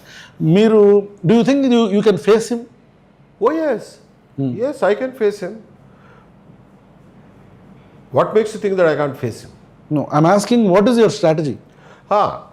జగన్మోహన్ రెడ్డి గారు ఎటువంటి ఆయన పాలిటిక్స్ ఎలాంటివి, ఆయన రాజకీయ శైలి ఎలాంటిది, అది సమాజాన్ని ఎక్కడికి తీసుకుపోతుంది, ఈయన చేసిన దుర్మార్గాలు ఏమిటి, ఈయన చేసిన అణగదొక్కే పనులు ఏమిటి, వీటన్నిటినీ ఎక్స్పోజ్ చేయడం ద్వారా బాధితులకు న్యాయం చేయడం, తప్పు చేసిన వాళ్ళని శిక్షించడంతో పాటు ఆయనకు ఓట్లేసిన ప్రజల్లో కూడా ఒక అవగాహన కల్పించడం అనేది జరుగుతుంది.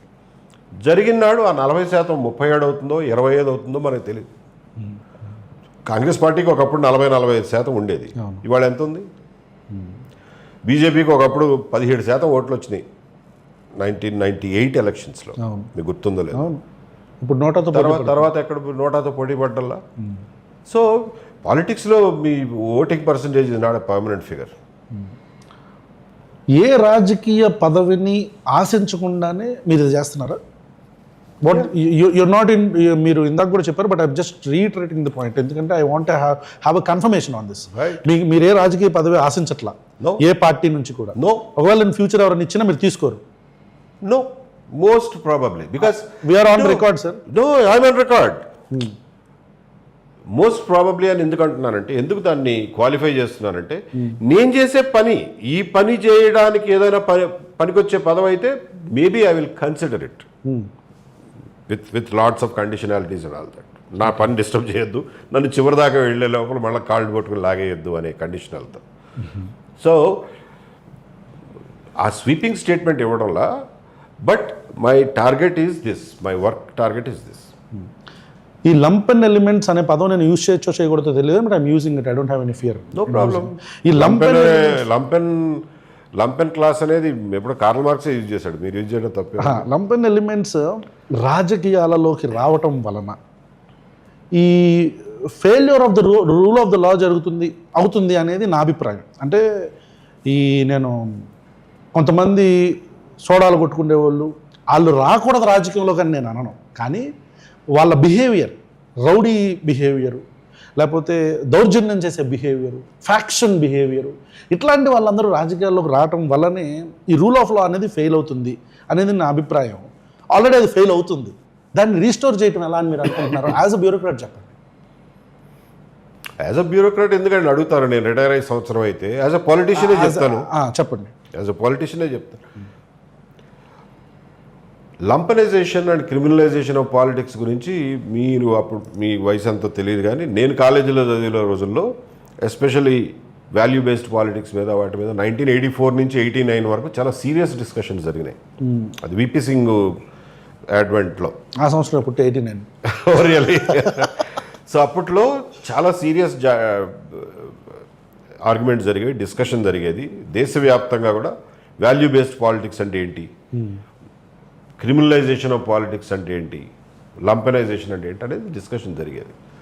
ఆ తర్వాత అసలు ఆ డిస్కషన్ ఆగిపోయింది, లంపెనైజేషన్ పెరిగిపోయింది. ఇవాళ మీరు చూస్తున్న దాంట్లో మీరు ఒక అరాచకవాది లేకపోతే ఒక లంపెన్ అయితే పొలిటికల్ ప్రాస్పెక్ట్స్ బాగున్నాయి, ఆర్ మీకు ఎనార్మస్గా డబ్బులు ఉంటే పొలిటికల్ ప్రాస్పెక్ట్స్ బాగా ఉన్నాయి. ఆ రెండు లేని వాళ్ళకి పొలిటికల్ ప్రాస్పెక్టస్ లేవు. అది వాళ్ళ పరిస్థితి. అవును, ఏ పార్టీ చూసినా అది కరెక్ట్. సో దానికి సొల్యూషన్ ఏంటి అని అడిగారు కాబట్టి you have to have better politics, better people coming in to politics. నేనేదో పనికొస్తానా పనికిరానని నన్ను నేను డిఫెండ్ చేసుకోవడం కోసం మాట్లాడట్లేదు. నేను లంపెన్ అయితే కాదు, నాకేం ఎనార్మస్గా డబ్బులు అయితే లేవు, అంటే అడవులుగా సంపాదించిన డబ్బులు లేవు, ఏ రకంగా సంపాదించిన డబ్బులు లేవు, లేకపోతే అమ్మాబాబు ఇచ్చిన ఆస్తులు లేవు. సో అయినా కానీ నేను వచ్చానుగా. సో ఇలాంటి వాళ్ళు వస్తారు. వచ్చినప్పుడు if you want better politics you invite better politicians. That's the only solution. So public దగ్గరే ఉందా వెపన్ అంట? 100% పబ్లిక్ చేతుల్లోనే ఉంది. పాత రెజీమ్కి, ఐ మీన్ వైఎస్ జగన్మోహన్ రెడ్డి గారి ప్రభుత్వానికి ఇప్పుడు, అంటే it may be so early to decide or judge 1 yearలోనే చెప్పడం అనేది కరెక్ట్ కాదేమో. But what is the difference that you have seen పాత రెజీమ్కి ఇప్పుడు ఉన్న జగన్మోహన్ రెడ్డి గారి ప్రభుత్వానికి ఇప్పుడున్న ప్రభుత్వానికి? ఎందుకండి మీకు ఇక్కడే కాదు కదా, తెలంగాణలో కూడా ఆ మార్పు మీరు గమనించలా? కేసీఆర్ రెజీమ్కిను రేవంత్ రెడ్డి గారి రెజీమ్కి ఎంత తేడా గమనించారు మీరు? ప్రజల ఆర్థిక స్థితిగతుల్లో లేకపోతే వాళ్ళ ఎకనామిక్ ఆపర్చునిటీస్లో మార్పులు వచ్చినాయో లేవో తూకం వేసి చెప్పలేం, కానీ నా దగ్గర అంకెలు లేవు. కానీ అక్కడ ఇక్కడ కూడా ముందు ప్రజలకు స్వాతంత్రం వచ్చింది. కనీసం ఫోన్లో మాట్లాడుకోగలుగుతున్నారు. ఎవరికైనా అభిప్రాయ భేదం ఉంటే ఓపెన్గా చెప్పగలుగుతున్నారు. సాయంత్రానికి మీ ఇంటికి పోలీసులు రావట్లా, తీసుకెళ్తున్నారుగా వైసీపీ వాళ్ళని. ఆ స్థాయిలో ఎక్కడుందండి? ఎక్కడన్నా 1-2 ఇన్సిడెంట్స్లో సీరియస్ ఎలిగేషన్స్ ఉంటే వస్తుండొచ్చు, కానీ ఏమంటే ఉద్యోగస్తులు నాయకులు మాట్లాడితే వాళ్ళని ఉరికెత్తిచ్చి స్టేట్ దాటిచ్చే పరిస్థితి ఉందా ఇవాళ? చెప్పండి మీరు.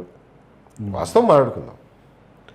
ఆ స్వేచ్ఛా స్వాతంత్రాలు అయితే ఉన్నాయి కదా, కొంచెం ప్రజాస్వామ్య వాతావరణంలో బతుకుతున్నామన్న ఫీలింగ్ అయితే ఉంది. ఇక్కడే కాదు, తెలంగాణలో కూడా ఉంది. అంటే అంత రామరాజ్యం ఏం లేదులేండి సార్. రామరాజ్యం నేను ఎక్కడ అన్నానండి?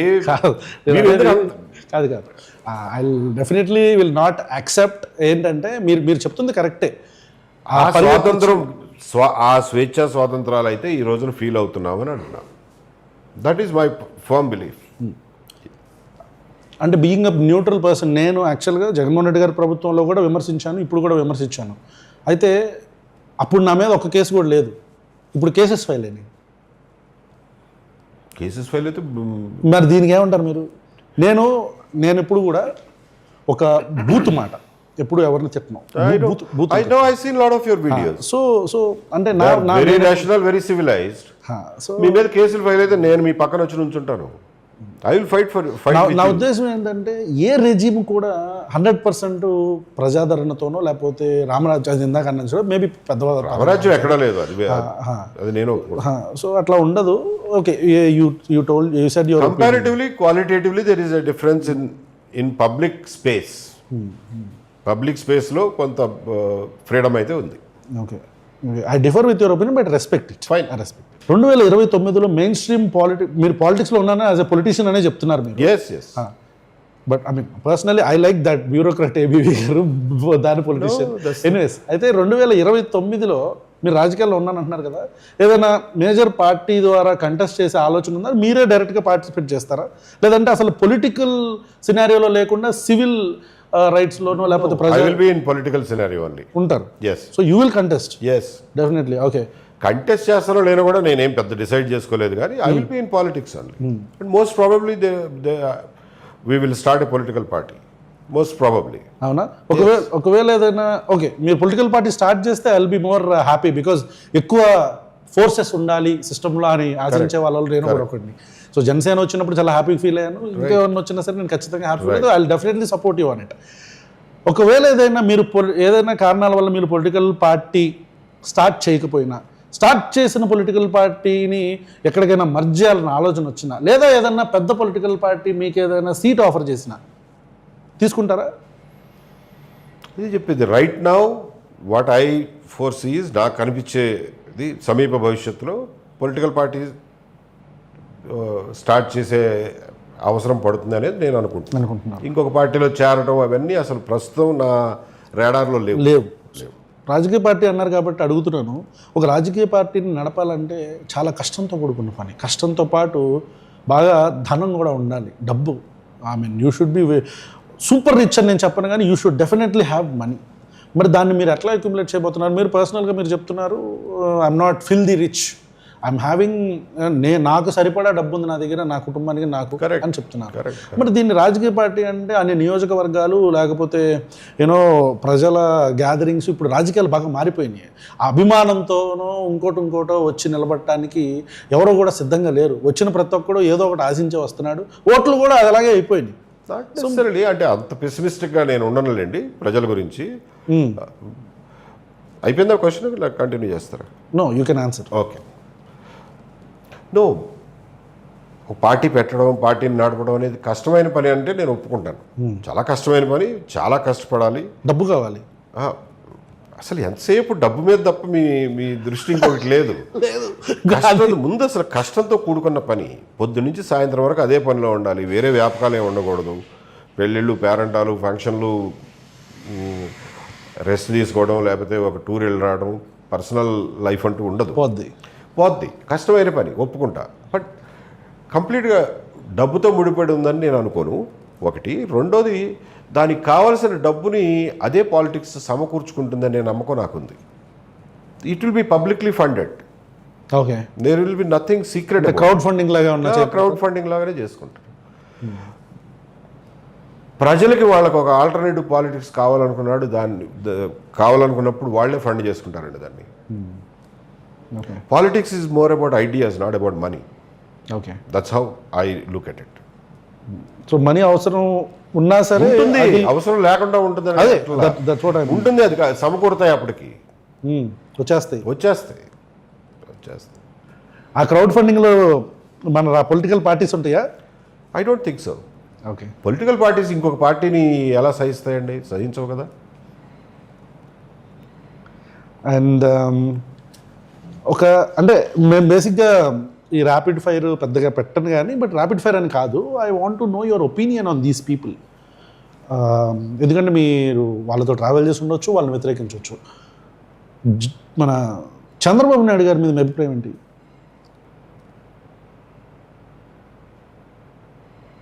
ఇంతసేపు ఆలోచన కంపేర్ టు, అంటే నేను ఆయనతో దగ్గరగా పనిచేశాను కాబట్టి మీరు you will expect A correct answer. అందుకని ఆలోచిస్తున్నా. నేను మిగిలిన పాలిటీషియన్స్ అంత దగ్గరగా పనిచేయలేదు కాబట్టి నేను వాళ్ళ గురించి చెప్పలేను. బట్ ఈయన గురించి చెప్పాలి అని అంటే విపరీతమైన వ్యక్తిగత క్రమశిక్షణ ఉన్న మనిషి, సమాజం బాగు కోరుకునే మనిషి. ఓకే, సమాజం బాగుండాలి, బెటర్గా ఉండాలి అనేది ఖచ్చితంగా ఆయన ఆశిస్తారే పనిచేస్తాడు. సమాజాన్ని ముక్కలు చేసి దాన్ని వేయించుకుని పర్సనల్గా తినాలి, పర్సనల్గా బాగుపడాలి అనే అంత కుచితమైన ఆలోచనలు ఉండవు ఆయనలో. But he has his own way of doing politics, అది వేరే విషయం. సమాజం పట్ల ఎంతో కొంత కమిట్మెంట్ ఉన్న ఆయన. I feel that he could have done much better పొలిటికల్గా he could have done much better. And I hope ఈసారైనా ఇంకా బెటర్గా 14 to 19 ఇంకొంచెం బెటర్గా చేసి ఉండాల్సింది. ఇప్పుడు కూడా ఇంకా బెటర్గా చేయొచ్చు. He can certainly do better than this. నాకెందుకు మళ్ళీ అదే సర్కిల్ అవుతుంది అనిపించిందండి. మొన్న మళ్ళీ నరేంద్ర మోదీ రావటం, మళ్ళీ ఆర్భాటంగా మళ్ళీ ఏ వీడియోస్ చూపించడం, గ్రాఫిక్స్ చూపించడం, ఇదంతా కూడా మళ్ళీ అదే సర్కిల్ అవుతుందని. Let us see. It is very early to judge any regime within an year. So is a gentlemen. తనతో దగ్గరగా పనిచేసే వాళ్ళతో చాలా చక్కగా ఉంటారు. Nara Lokesh, he's also, in fact last time నేను 14 to 19 పనిచేసినప్పుడు ఆయన మినిస్టర్ అయిన తర్వాత బాగా దగ్గరగా చూడటానికి 2-3 అవకాశాలు కనిపించినాయి. Is very energetic, full of ideas and పని రాక్షసుడు. పట్టుకుంటే వదిలిపెట్టడు, గట్టిగా కూర్చొని పని చేయిస్తాడు. అవన్నీ ఉన్నాయి. పొలిటికల్గా how he will fair in running his party, taking his cadre together అనేది ఇంకా it is yet to be seen. But as an అంటే మంత్రిగా మాత్రం గట్టిగా పనిచేస్తాడు. అవును, ఆయనకి అప్పట్లో మున్సిపాలిటీలకు సంబంధించి అవార్డ్స్ కూడా ఏదో వచ్చినట్టు ఉన్నాయి కదా అప్పట్లో. He was rural development minister that time. Rural development అంటే మన పంచాయతీ సీసీ రాజ్ రోడ్లకు రూరల్ సంబంధించి సీసీ వాటి గురించి సీసీ రోడ్లు అవి అవార్డ్స్ వచ్చినాయి. బాగా చేశారు. ఆయన పార్టీని నడిపిస్తారని మీరు అనుకుంటున్నారు? నడిపించగలరని? Is he capable of running? అంటే Telugu Desam party is not a small party. వైఎస్ఆర్సీపీకి ఎట్లా అయితే స్ట్రాంగ్ ఓట్ బ్యాంక్ ఉందో, తెలుగుదేశం పార్టీకి కూడా గ్రామ స్థాయిలో విపరీతమైన అభిమానం ఉన్న కార్యకర్తలు ఉన్నారు. రైట్. అంటే ఐఎమ్ నాట్ కంపేరింగ్ జనసేన కానీ, బట్ ఇంకా జనసేనకి ఆ ఫార్మేషన్ లేదు. అట్లా రెండు పార్టీల్లో Telugu Desam party one of the biggest party in Andhra Pradesh. So అలాంటి పార్టీకి ఉన్న క్యాడర్ని, నాయకత్వం, రాజకీయాలు మీకు తెలియదు కాదు, ఎప్పుడు ఎవరు ఇట్లా షఫల్ అయ్యి చేస్తారో తెలుసు. Do you think he can be able? He will certainly face challenges. ఆ ఛాలెంజెస్ని ఆయన ఎదుర్కొని ఎంతవరకు ముందుకెళ్ళగలుగుతాడు అనేది కాలమే నిర్ణయించాలి తప్ప మనం స్పెక్యులేట్ చేయలేం. He will certainly face challenges అయితే ఖచ్చితంగా ఉంటాయి. It's not a cake walk. అవును, correct. It's not going to be a cake walk. How he faces those challenges, how overcomes them, దాని మీద ఆయన భవిష్యత్తు నిర్ణయం అవుతుంది. వైఎస్ జగన్మోహన్ రెడ్డి గారు ఆయనకి పొలిటికల్గా ఆయనకి ఎదురే ఉంది. ఆయన పార్టీ వరకు this nobody who can question him. ఆయన వాళ్ళ క్యాడర్ కూడా పెద్ద క్వశ్చన్ చేసే క్యాడర్ కాదుగా. తెలుగుదేశం పార్టీ అంటే ప్రధానికి క్వశ్చన్ చేస్తూ ఉంటారు, కొంచెం గట్టిగానే క్వశ్చన్ చేస్తారు వీళ్ళు. వైసీపీలో మీకు ఎక్కడ క్వశ్చన్ చేసిన వాళ్ళు ఎవరైనా 5 ఏళ్లలో మీకు ఎక్కడైనా కనిపించారా? వైసీపీ వాళ్ళు జగన్మోహన్ రెడ్డి గారు చేసిన పనుల మీద ఒక్క విమర్శ పెట్టినాడు ఎవరైనా కనిపించాడా? Not even one. తెలుగుదేశం పార్టీలో కూడా అదే ఉండింది కదా సార్. మన చంద్రబాబు నాయుడు గారు ప్రాపర్గా అపాయింట్మెంట్ కూడా ఇచ్చేవాళ్ళు కదా ఎమ్మెల్యేలకు అని చెప్పని, చాలా పెద్ద. అవునండి, ఇప్పటికీ ఉందా విమర్శ? మరి బట్ క్యాడర్ నుంచి ప్రశ్నలు అయితే వస్తాయి టీడీపీలో. What you say is open గా ప్రెస్ స్టేట్మెంట్లు ఇవ్వటం కావచ్చు, అట్లాంటివి అంటున్నారా? ప్రెస్ స్టేట్మెంట్లు కానివ్వండి, సోషల్ మీడియాలో కానివ్వండి, మాట్లాడుకోవడం కానివ్వండి, ఓపెన్గా మాట్లాడుకుంటారు. ఇంకా మీరు చెప్పలేదు, you didn't complete the answer, your opinion on Jaganmohan Reddy. Jaganmohan Reddy గారి మీద ఒపీనియన్ అంటారా? He is a completely inward looking. Society గురించి ఆయన ఏనాడు పట్టించుకుంటారని నా అభిప్రాయంలో లేదు. He is not bothered about the society. మరి పట్టిన పథకాలు అవన్నీ చెప్తా. ఆయన ఎంతసేపు ఇన్వర్డ్ లుకింగ్, సెల్ఫ్ సెంటర్డ్, నేనేంటో, నా అధికారం ఏంటో, నా డబ్బు సంపాదన ఏంటో దాన్ని జాగ్రత్త చేసుకోవడం, మల్టిప్లై చేయడం, ఇంతవరకే ఆయనకి. అంతే తప్ప మిగిలినవి ఏవి ఆయనకి పట్టవు. ప్రజల గురించి, దీర్ఘకాలిక భవిష్యత్తు గురించి ఆయనకేం పట్టదు. ఆయనకేం పెద్ద దీర్ఘకాలిక కార్యాచరణ ఉన్నట్టుగా కూడా అనిపించదు. పథకాల గురించి అంటారా, అది అంతకుముందు నుంచి నేర్చుకున్నదేగా. మజ్జిగ ప్రజలకు పంపిణీ చేసి మేగడ ఇంటికి జారేయడం. సో అదే కార్యక్రమం చేశాడు మొన్న కూడా ఆయన. ఎక్కడ డబ్బు తీసుకొచ్చి పెట్టాడు ఆయన? ఆయన సొంత డబ్బు ఏమైనా తెచ్చి పెట్టాడా? ₹1 అయినా? ఆయన దగ్గర డబ్బు ఏం తక్కువ లేదనుకోండి, తన సొంత డబ్బు ఏమైనా పెట్టాడా? మరి చంద్రబాబు నాయుడు గారు కూడా సొంత డబ్బు, ఆయన కూడా సొంత డబ్బు పెట్టట్లా. కాబట్టి పథకాల ద్వారా మీరు జనాన్ని తుయ్యొద్దు అంటున్నా, నేను పార్టీలను తుయ్యొద్దు అంటున్నా. పథకాల పేరు ముందు పెట్టి వెనకాల జరిగే దాని గురించి మాట్లాడమంటున్నా. వెనకాల జరిగింది ఏంటి? వాళ్ళు మీరు చూశారు, మద్యం స్కాము ఎంత జరిగింది, డబ్బులు ఎక్కడ ఉన్నాయి అనేది ఇంకా తేల్చాల్సి ఉందనుకోండి. ఇసుక చూశారు, ఎంత దుర్మార్గం అండి. 6-7 నెలలు, దాదాపు 9 నెలల పాటు అసలు ఇసుక ఎవరికి దొరకకుండా చేశారు. నిర్మాణ రంగం కంప్లీట్గా కుదేలైపోయింది. ఇనిషియల్ 6 monthsలో. అవును, 6 months అసలు ఎట్లా తిని బతుకుతారండి? తాపీ మేస్త్రులు, ఎలక్ట్రీషియన్స్, ప్లంబర్స్ ఎట్ట బతుకుతారు అనుకుంటున్నారు? ఫస్ట్ 6-7 months హోల్డ్ చేశారు. అది నేను కూడా లక్షల మంది, మిలియన్ల సంఖ్యలో ఉంటారు వాళ్ళు. దానివల్ల దాన్ని రిలేటెడ్ రంగాలన్నీ ఉంటాయి. ఇప్పుడు పని జరగకపోతే ఎలక్ట్రికల్ షాప్ వాడు ఏం చేస్తాడు? సిమెంట్ కొట్టాడు ఏం చేస్తాడు? కర్రలు అడితేవాడు ఏం చేస్తాడు? అవును, ఎంత బాధ్యత రాహిత్యం అది. ఇసుకను అట్లాగే చేశారు. అఫ్కోర్స్ మైనింగు అది ప్రజలకి సంబంధించింది కాదనుకోండి, డబ్బుకు సంబంధించింది. సో మైనింగ్లోనూ అట్లాగే చేశారు కదా. ఏ రంగాన్ని వదిలిపెట్టారు? డబ్బులు వచ్చే రంగాన్ని మీరు చెప్పండి. ఏ రంగాన్ని ఫ్రీగా పనిచేయనిచ్చారు? ఏది ఎక్కడ చేయనివ్వలే. ఎక్కడ ప్రభుత్వ సొమ్ము దొరికితే వాటిని మొత్తాన్ని తోడేసి, పిండేసి పథకాలు పంచిపెట్టడానికి వాడేశారు. ఎందుకంటే ఎవరు నోరు మూయకుండా, నీకు పథకం ఇస్తున్నాం కదా, నోరు మూసుకో, ఇంకేం అడక్కు, ఇంకేం మాట్లాడకు. ఉద్యోగస్తులకు జీతాలు ఇవ్వరా, వాళ్ళకి పెన్షన్లు ఇవ్వరా, వాళ్ళకి కావాల్సిన బకాయిలు ఇవ్వరా, పిఆర్సీ అనేది ఏమి ఉండదా, రోడ్డు మీదకి వచ్చి యాజిటేషన్ చేస్తే పట్టుకుని తంతారా? అంటే దీని అంతట్లోనే మీకు ఏం కనపడుతుంది? మజ్జిగ పంచి పెడతాను, మేగడ నేను తింటాను, మధ్యలో ఎవడన్నా క్వశ్చన్ చేస్తే కాళ్ళు ఎరగొడతాను. పిఆర్సీ విషయంలో మేము కూడా డిఫర్ అయ్యాం జగన్మోహన్ రెడ్డి గారు. పిఆర్సీ విషయంలో చాలా చాలా పెద్ద వీడియో చేశాను నేనైతే. పిఆర్సీ కావచ్చు, ఇసుక కావచ్చు, ఇవన్నీ నేను కూడా డిఫర్ చేశాను. I'm also with you on this against Jaganmohan Reddy గారు డెసిషన్. ఇప్పుడు తెలుగుదేశం పార్టీలో కూడా ఇదే జరుగుతుంది కదా. ఇసుక చాలామంది ఇబ్బంది పడుతున్నారు కదా. జరుగుతుంది, కరెక్టే కదా. ఇసుకకి ఇప్పుడు అవైలబిలిటీలో ఇబ్బంది ఏమి లేదులేండి.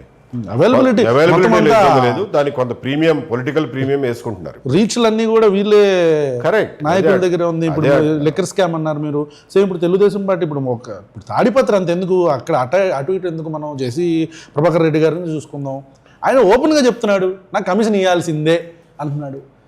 నేను అనేది అక్కడ తప్పు జరిగింది, ఇక్కడ కూడా తప్పు జరుగుతుంది. ఇక మార్పు ఎక్కడుంది? మార్పు ఓకే, 2-3 విషయాల్లో మీరు డిఫరెన్స్ గమనించవచ్చు. ఒకటి సెంట్రలైజ్డ్ వర్సెస్ డీసెంట్రలైజ్డ్ కరప్షన్. రెండోది నేను ఇలాంటివి శశవిషాలకు పోను. Need based, greed based corruption అనే దానికి పోను. నీ గ్రీడే నీ నీడు. యాక్చువల్గా అందులో ఏం పెద్ద తేడా లేదులేండి. కరప్షన్ ఈజ్ కరప్షన్ అంతే. దాంట్లో నీడ్ బేస్డా, గ్రీడ్ బేస్డా ఇవన్నీ అనవసరం. సెంట్రలైజ్డ్, డీసెంట్రలైజ్డ్ ఒకటి. రెండోది, తప్పు జరిగినప్పుడు దాన్ని ఎవడన్నా ప్రశ్నిస్తే మరి నువ్వు కాళ్ళెర కొట్టకుండా ఉంటే కనీసం ప్రజా సంఘాల నుంచి, ప్రజల నుంచి కొంత కంట్రోల్ ఉంటుంది. ఆ విషయంలో కొంత వాళ్ళకి వీళ్ళకి తేడా ఉంది. అంతకుమించి మీరు అన్నట్లుగా సారూప్యతలు కూడా చాలా ఉన్నాయి కదా. ఎస్. పవన్ కళ్యాణ్ గారి మీద మీ అభిప్రాయం? హీఈస్ ఎ కరిజ్మాటిక్ లీడర్. అవును, విపరీతమైన కరిజ్మా ఉంది. అవును. కానీ ఆయనకి పొలిటికల్గా ఆయనకి ఒక స్థిరమైన అభిప్రాయాలు కానీ, ఒక ఐడియాలజికల్ బేస్ కానీ ఉందని నేను అనుకోను. He's just floating in politics right now. Sale అవుతున్నారు అంతే.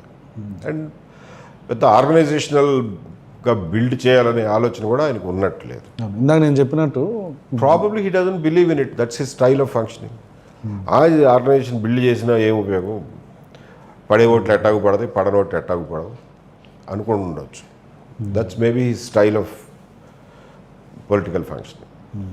తిరుపతి లడ్డు ఇష్యూలో పవన్ కళ్యాణ్ గారు నానా యాగి చేశారు. అసలు ఇనిషియల్గా చంద్రబాబు నాయుడు గారే ముందు దాన్ని తీసుకొచ్చి ఒక సభలో, అంటే ఇంటర్నల్ సభ అయినా సరే అది పబ్లిక్గా వచ్చింది.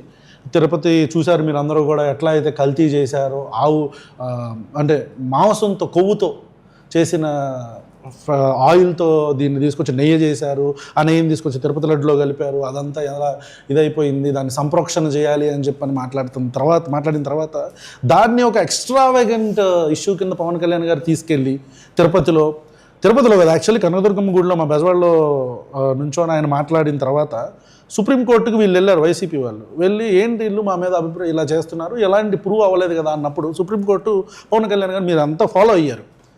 ఇది చాలా డేంజర్ సొసైటీకి, ఈ మత విద్వేషం. నేను హిందూయిజం గురించి మాట్లాడట్లా, హిందుత్వ గురించి మాట్లాడుతున్నాను. ఎందుకంటే చాలామంది హిందువులు నా స్నేహితులు, నా భార్య హిందూ, నేను నాస్తికుడిని అయినా సరే నా భార్య హిందూ. సో ఇట్లా ఇది థ్రెట్ కదా సొసైటీకి అనేది నా అభిప్రాయం. మీరేమంటారు? పవన్ కళ్యాణ్ గారు చేస్తుంది కరెక్ట్ అని మీరు అనుకుంటున్నారా? పవన్ కళ్యాణ్ గారు సనాతనిగా మారదామనే నిశ్చయానికి వచ్చిన టైంలో ఈ ఇష్యూ జరిగినట్లుంది. ఆ ఇష్యూని ఆయన దాన్ని పిగ్గీ బ్యాక్ చేసి నేను సనాతన హిందువుని, ఐఎమ్ అన్అపాలజెటిక్ సనాతని హిందూ అని చెప్పి తనను తను ఐడెంటిఫై చేసుకుని తనను తను రీడిఫైన్ చేసుకోవడానికి ఆ అకేషన్ను వాడుకున్నారు. సో అంతవరకు పర్వాలేదు. First part of the question is, అసలు అక్కడ ఏం జరిగిందో తెలియకుండా మనం తొందరపడి మాట్లాడామా అనేది. కరెక్ట్. Yes, agreed. ఎందుకంటే తర్వాత ఆ రిపోర్ట్లు అవి చూసిన తర్వాత ఆ టెక్నికల్ భాష మనకే అర్థం కాదనుకోండి అందులో ఏముందన్నది. సో ఇప్పుడు ఇన్వెస్టిగేషన్ జరుగుతుంది, 3 నెలలు 4 నెలలు అయిపోయింది. మరి వాస్తవానికి 330 రూపాయలకి ఎవ్వడో ఈ రోజున నెయ్యి సప్లై చేయగలగటం impossible. Correct. It's impossible. So 330కి సప్లై చేసిన నెయ్యిలో నెయ్యి కాకుండా ఇంకేముంది అనేదాన్ని ఈ పార్టీ కనిపెట్టాలి కదా. అందులో నూనె పోసారా, డాల్డా పోసారా, లేకపోతే ఇంకొక యానిమల్ ఫ్యాట్ కలిపారా, లేకపోతే నీళ్లు పోసారా, అంతవరకు అయితే కనిపెట్టగలగాలిగా. ఆ మాత్రం శాంపుల్స్ ఉన్నాయిగా వాళ్ళ దగ్గర. సో అది కూడా ఇంతవరకు బయటికి రాలా. సో ఇలాంటి సెన్సిటివ్ ఇష్యూస్లో investigation should have been faster. అందులో నిజాలు ఈ పాటికే బయటికి రావాల్సింది. ఇన్వెస్టిగేషన్ కనీసం ప్రిలిమినరీ ఇన్వెస్టిగేషన్ ఒక నిర్ధారణకు రాకుండా దాన్ని తొందరపడి ఆ ఇష్యూని హైలైట్ చేయడం కూడా కరెక్ట్ కాదు. మన దక్షిణ భారతదేశం రేషియల్గా కూడా డిఫరెంట్ ఫ్రమ్ నార్థన్ ఇండియా.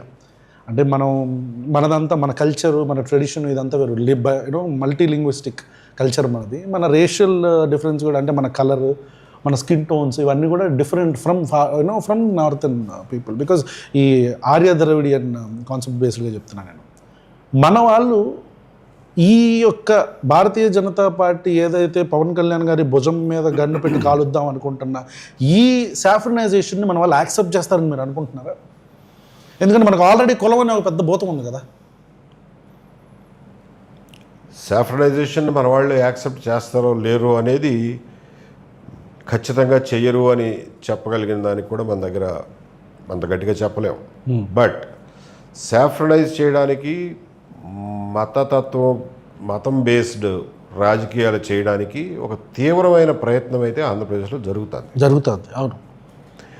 ఆ విషయంలో మనం ముందు నుంచే అలర్ట్గా అప్రమత్తంగా ఉండి దాన్ని ఎప్పటికప్పుడు ఓపెన్గా మాట్లాడి ఎక్స్పోజ్ చేస్తే తప్ప మీకు తెలియకుండానే మీ చాప కింద నీరులాగా ప్రవహించేస్తుంది. So that's a real danger facing Andhra Pradesh today politically. Correct. And it has to be faced. నా ఉద్దేశంలో ప్రజలు, ప్రజా సంఘాలు, మీలాంటి వాళ్ళు, నాలాంటి వాళ్ళే మనమే ఫేస్ చేయాలి తప్ప పొలిటికల్ పార్టీస్గా ఫేస్ చేయగలరని కూడా నాకు నమ్మకం లేదు. చంద్రబాబు నాయుడు గారు, నారా లోకేష్ గారు చాలా సైలెంట్గా దీని నుంచి మెల్లిగా పక్కకు వచ్చేసి పవన్ కళ్యాణ్ ఒక్కడేంటి రిటాలియేషన్ మొత్తం తీసుకోవాల్సి వచ్చింది ఈ విషయంలో. ఈ సాఫ్రనైజేషన్ విషయంలో కావచ్చు, తిరుపతి రెడ్డి విషయంలో కావచ్చు, ఇంకేదైనా సరే. ఎందుకంటే ఆయనే కదా భుజం మీద వేసుకుంది. So what I personally feel is Chandrababu Naidu గారు is literally a secular person in terms of his administrative decisions. బెజవాడలో గుళ్ళు కూలగొట్టేయటం కావచ్చు, మొత్తం అన్నీ హిందూ, ముస్లిం, క్రిస్టియన్ ఏళ్ళు మొత్తం లేపేశారు. సో అట్లా కొద్దిగా ఆయన దీని నుంచి బయటకు వచ్చారు. వాట్ యూ ఫీల్, దీన్ని ఈ షాడో తెలుగుదేశం పార్టీ మీద పడదనుకుంటున్నారా మీరు? ఎందుకంటే కూటమి ప్రభుత్వంగా తీసుకుంటున్న బ్లేమ్ కదా ఇది. షాడో తెలుగుదేశం పార్టీ మీద ఎలా పడుతుంది? పవన్ కళ్యాణ్ పొత్తులోనే ఉండి కదా ఇదంతా చేస్తుంది. అందుకే చాలా తెలివిగా పక్కకు వచ్చేసారు అని నేను అనుకుంటున్నా. I feel. But Jaganmohan Reddy గారు ఏమైనా తక్కువ తిన్నారా ఆ విషయంలో? నేను అనేది ఏంటంటే అన్ని పొలిటికల్ పార్టీలు ఒకేలాగా బిహేవ్ చేస్తున్నాయి ఈ విషయంలో. That is the biggest danger.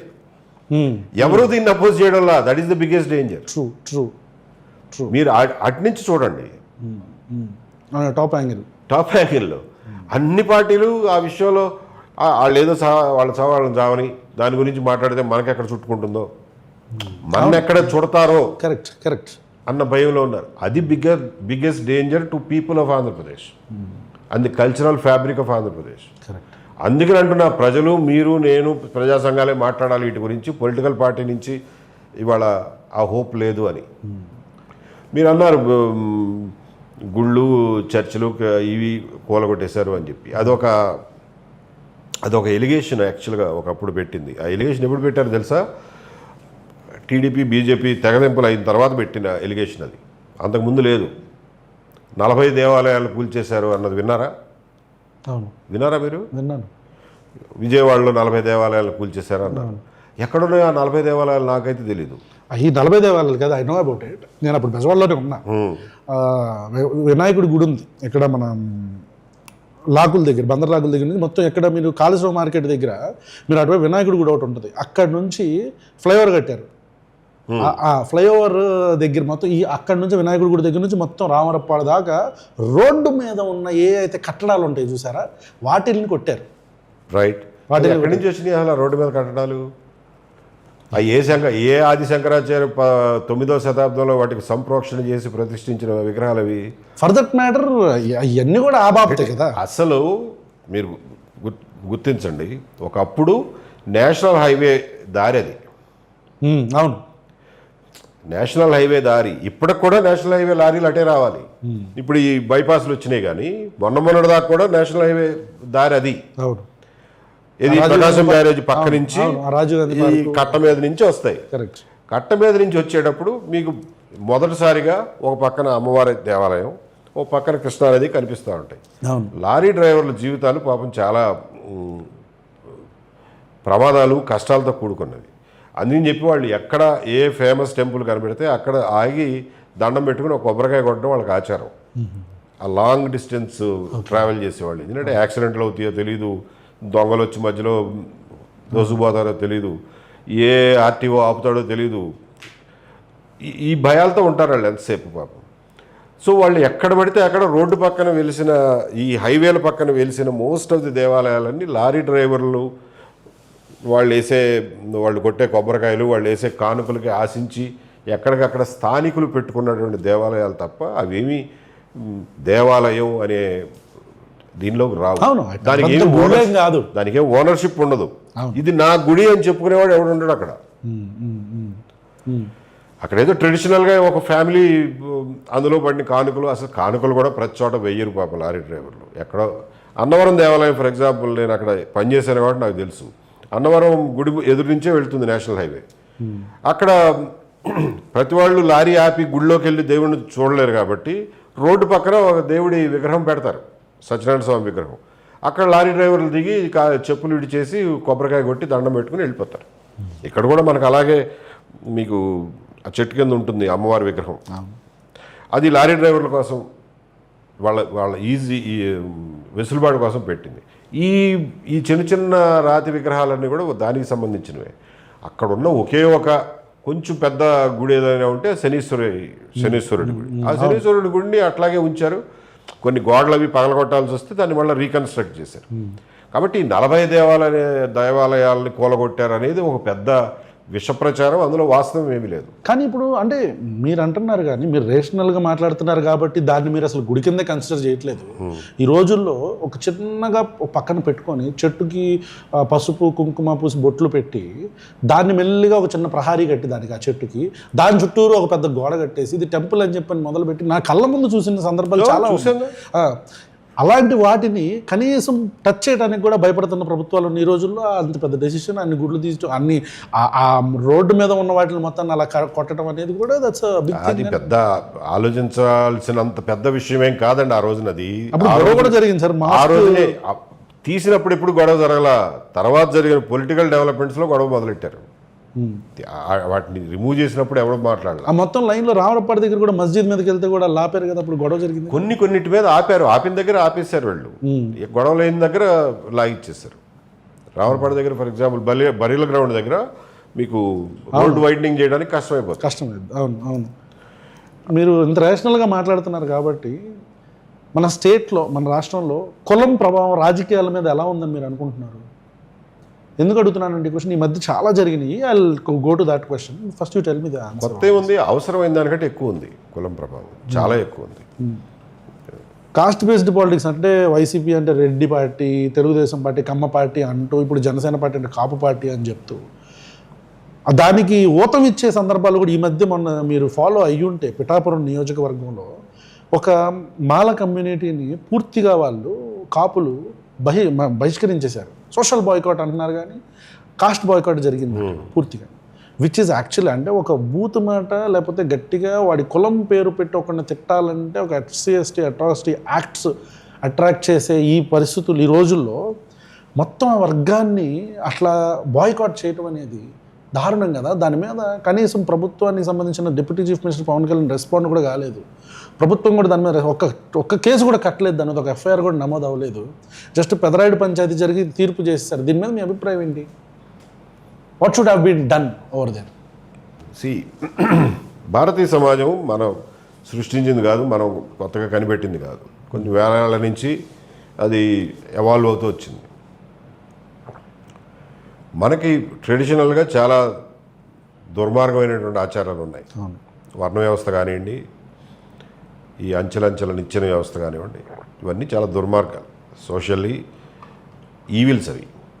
కానీ మనలో రక్తంలో ఇన్గ్రెయిన్ అయిపోయి ఉన్నాయి.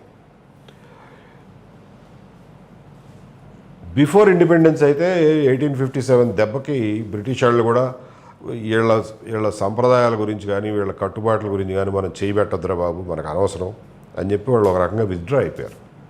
మీకు గుర్తుంది కదా, అవును, శారదా యాక్టు, సతీసాగరం యాక్ట్ తీసుకొచ్చినందుకే 1857లో వీళ్ళు మనకు ఎదురు తిరిగారు, మనకెందుకు వాళ్ళ చావాళ్ళు చేస్తారు అని చెప్పి ఒక రకంగా వదిలేశారు. అవును, స్వాతంత్రం వచ్చిన దాకా కూడా ఏమీ కాల.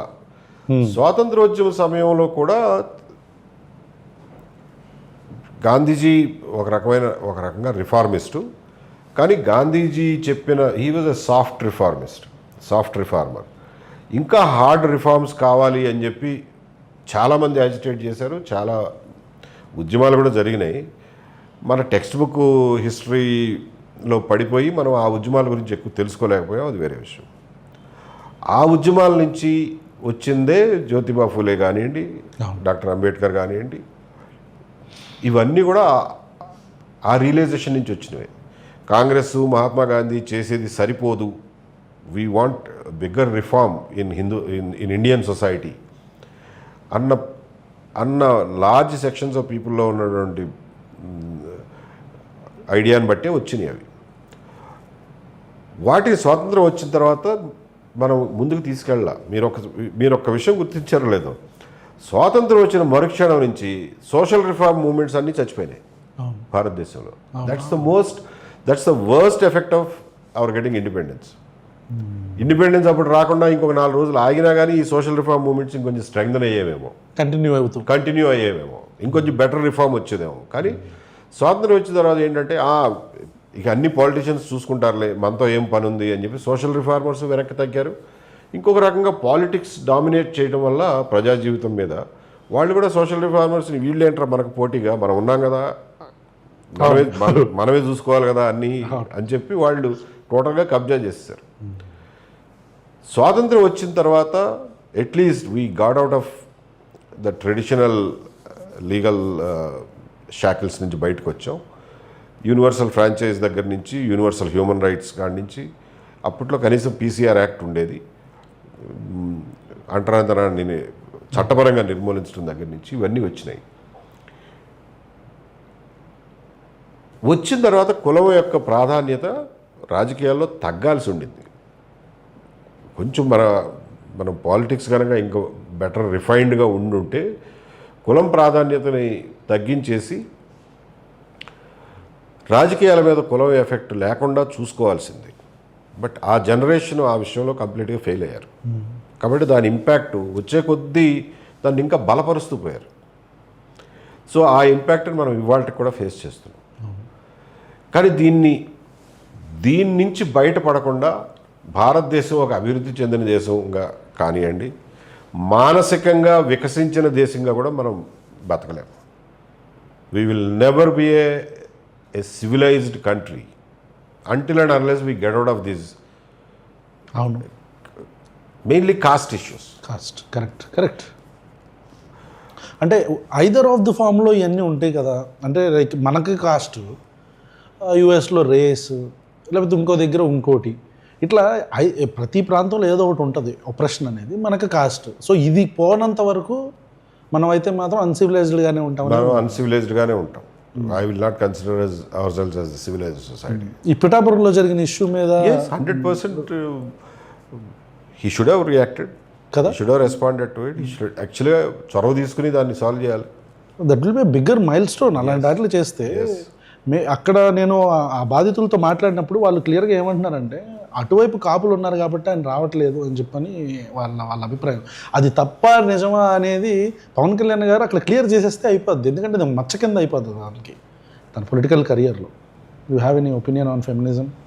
మన దగ్గర ఉన్న 50% పాపులేషన్ ఉమెన్ ఎక్కడైనా అంతే, 50% పాపులేషన్ని మనం వాళ్ళని కంప్లీట్గా ప్రొడక్టివ్గా తయారు చేయకుండా ఉన్నంతకాలం ఎకనమిక్ డెవలప్మెంటు కుంటుపడుతుంది, సోషల్ డెవలప్మెంట్ కుంటుపడుతుంది, ఇంటలెక్చువల్ డెవలప్మెంట్ కూడా కుంటుపడుతుంది. ఇంటలెక్చువల్ డెవలప్మెంట్ కూడా. ఎస్, బికాస్ మీకు ఎవరు ఎక్కడి నుంచి ఏ కంట్రిబ్యూట్ చేస్తారో మీకు తెలియదుగా, వాళ్ళ పొటెన్షియల్ ఏంటో మీకేం తెలుసు until you give them open opportunity. So intellectual మీకున్న సైంటిస్టులు అందరూ మెన్నే అవ్వాల్సిన అవసరం ఏముంది? Why is there not a Marie Curie today, madam Curie? So gender ఇష్యూస్ని మనం ఒక ఆధునిక యుగంలో, ఆధునిక దేశంలో జెండర్ ఈక్వాలిటీని మనం మనసావాచా నమ్మి దాన్ని పాటించాలి. అంతే తప్ప ఏదో ఇంటర్నేషనల్ సమాజం చెప్పిందనో లేదా పొలిటికల్లీ కరెక్ట్ అనో చేయడం కాదు. We should believe in it and follow it. But at the same time not all jobs can equally be done by men and women. కొన్ని శారీరక శ్రమ మీద బేస్ అయినవి ఉంటాయి. వాటిల్లో కొంత మెన్కి ఉమెన్కి ఫిజికల్ కాన్స్టిట్యూషన్ వల్ల డిఫరెన్స్ ఉంటుంది.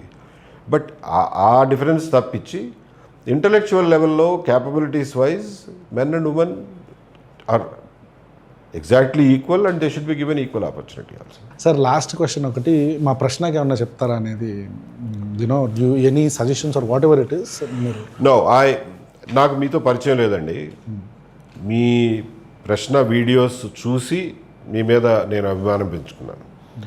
బికాజ్ మీరు అడిగే తీరు, నిష్కల్మషమైనటువంటి మీ మాట తీరు, ప్లస్ మీరు అడిగే ప్రశ్నల్లో ఉన్నటువంటి కంటెంటు, వీటికి నేను అభిమాని అయ్యాను. కాబట్టి మీరు ఎక్కడున్నారో అని తెలుసుకుని మీతో పరిచయం చేసుకున్నాను. It's a great. So that means what, me impact ప్రజల మీద, వ్యూవర్స్ మీద చాలా ఉంది. So that actually places an enormous responsibility on you. Correct. To be very careful and ఒకటికి 2 సార్లు చెక్ చేసుకోవాలనేది. Plus I feel really elated when I see your generation, youngsters like you coming on to public platforms like this. మీలాంటి వాళ్ళు ఇంకా 100ల సంఖ్యలో పుట్టుకు రావాలి అనేది నేను ఎప్పుడు కోరుకునేది. So my best wishes are to you and your viewers also. Thank you so much sir. Thank you so much.